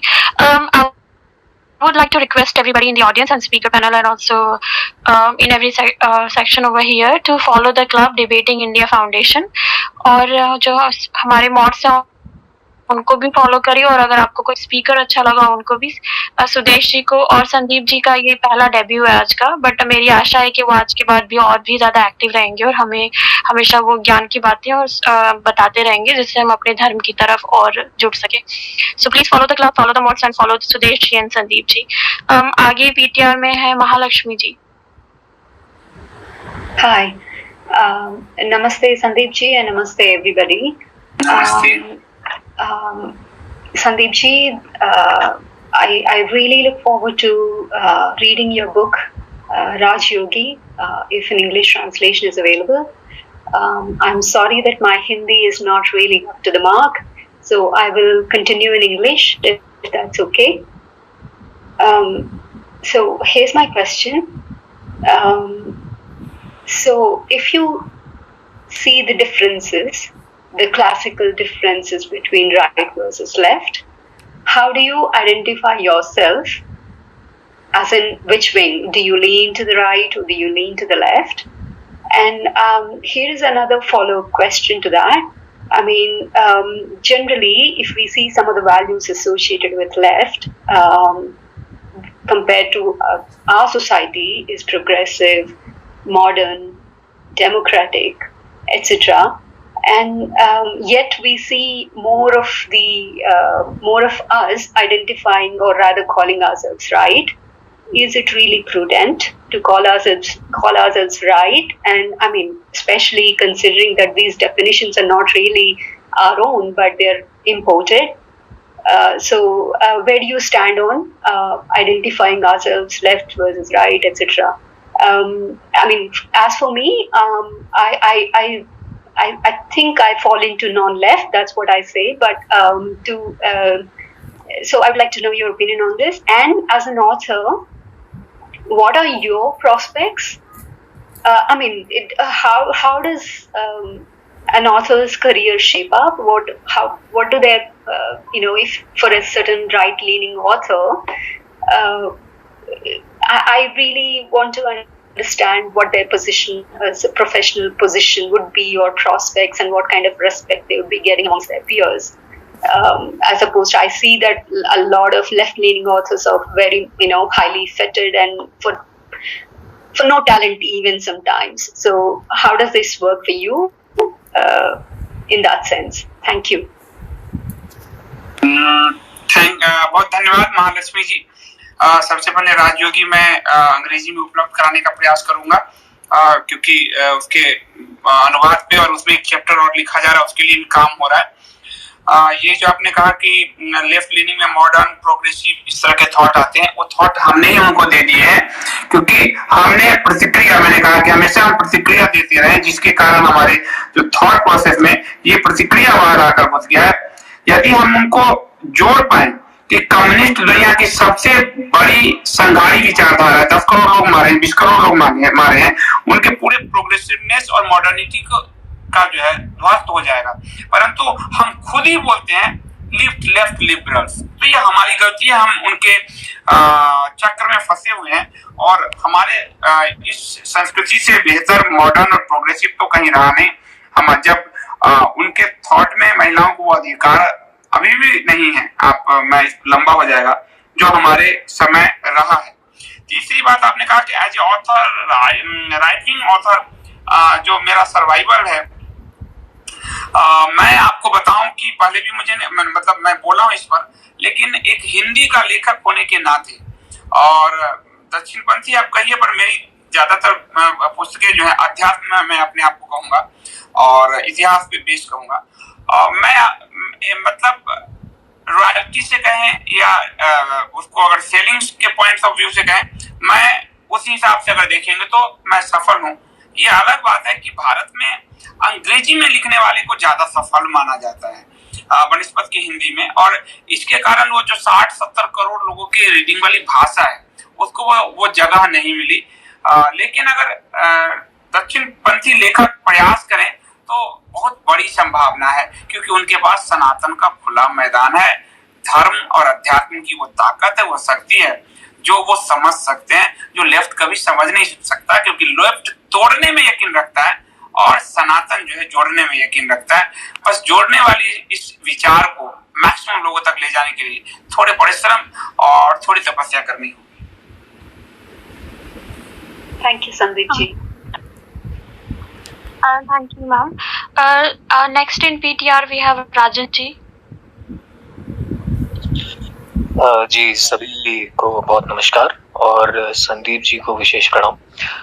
सर, मेरा सवाल आज के विषय से जुड़ा हुआ ये है कि आपने अभी इस व्याख्यान में कई बार ये जानकारी दी और पहले भी आपने कई बार अपने ISD चैनल पे बताया है कि जो लेफ्टिस्ट होते हैं इनका वायलेंस से एक बहुत बड़ा रिलेशन होता है, और जिस तरीके से हम अगर देखें हमारे जो सनातन धर्म है वो ओरिजिनली जितना इम्पोर्टेंस शास्त्रों को देता था उतना ही इम्पोर्टेंस शस्त्रों को भी देता था।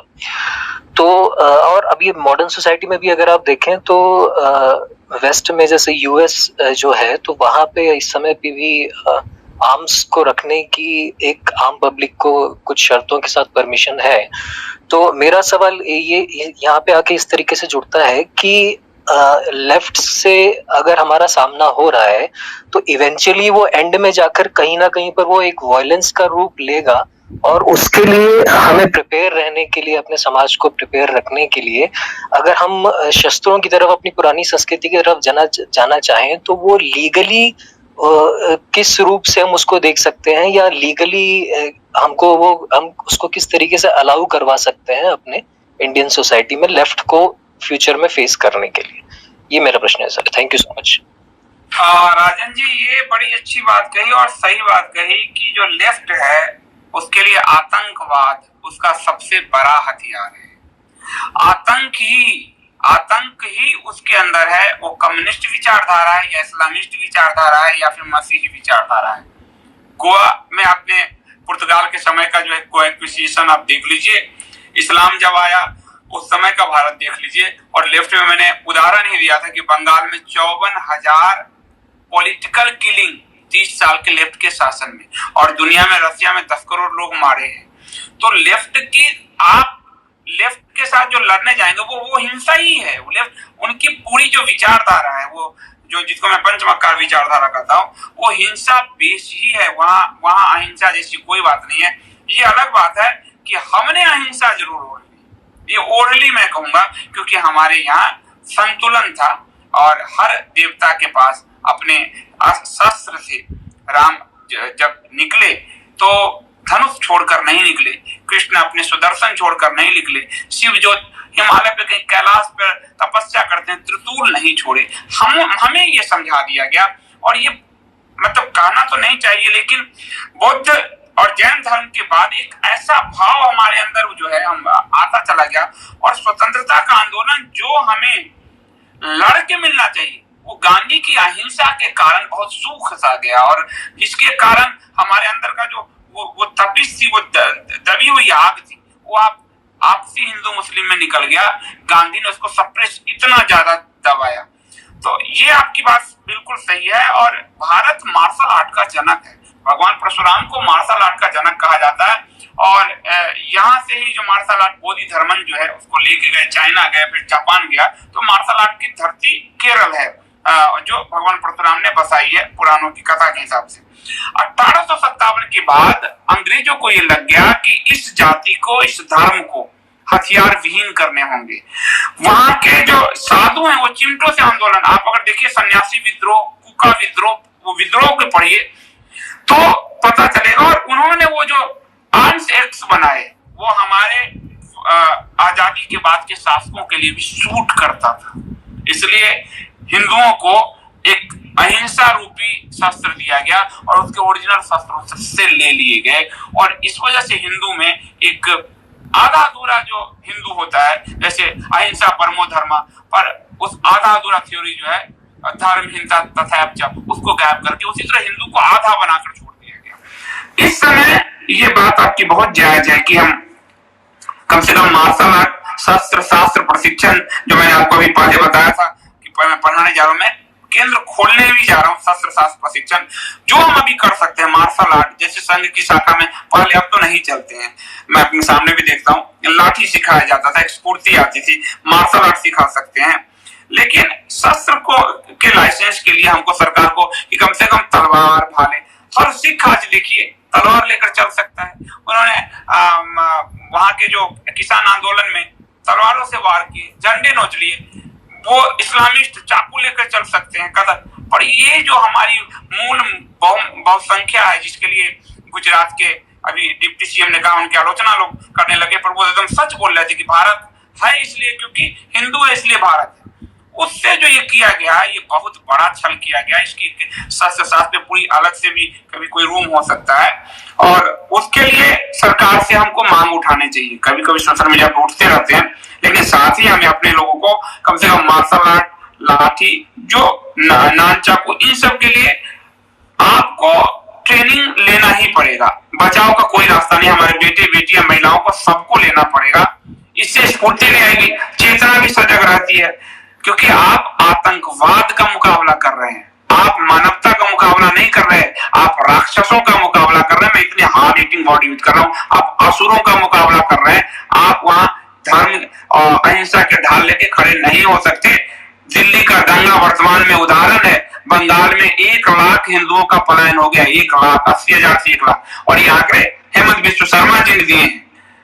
ये आज के भारत की बात मैं बता रहा हूँ, और आज तालिबान जैसा खतरा सर पे चढ़ा हुआ है।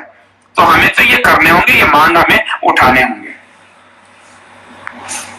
Thank you so much sir. Thank you Sandeep ji. Saket ji, आप कुछ पूछना चाहते थे ना?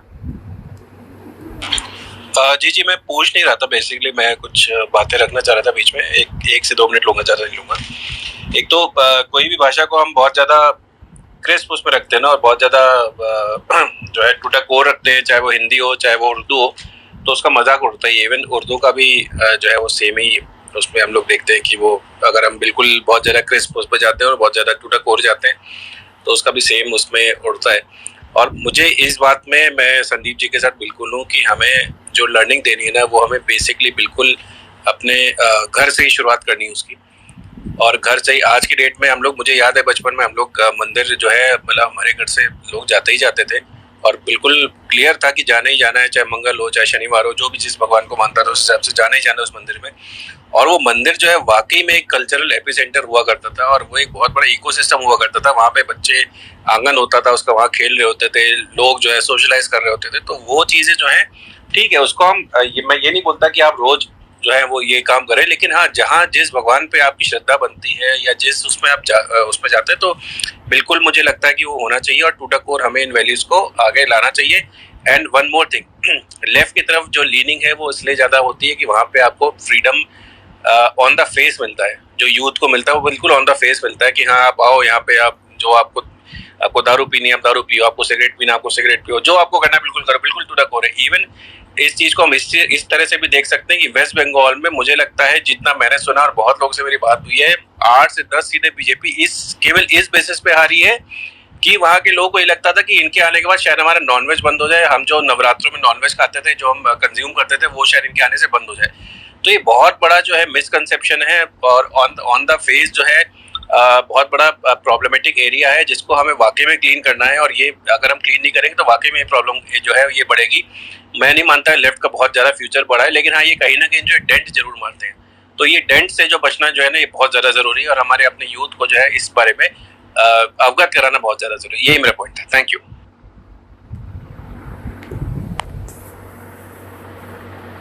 Thank you Saket ji. अगर कोई और कुछ कहना चाहता है तो कह सकता है। वैसे हम लोग इसी तरह के सामाजिक और राष्ट्रीय और सुरक्षा के मुद्दों पर बहस लाते रहते हैं डिबेटिंग इंडिया फाउंडेशन में।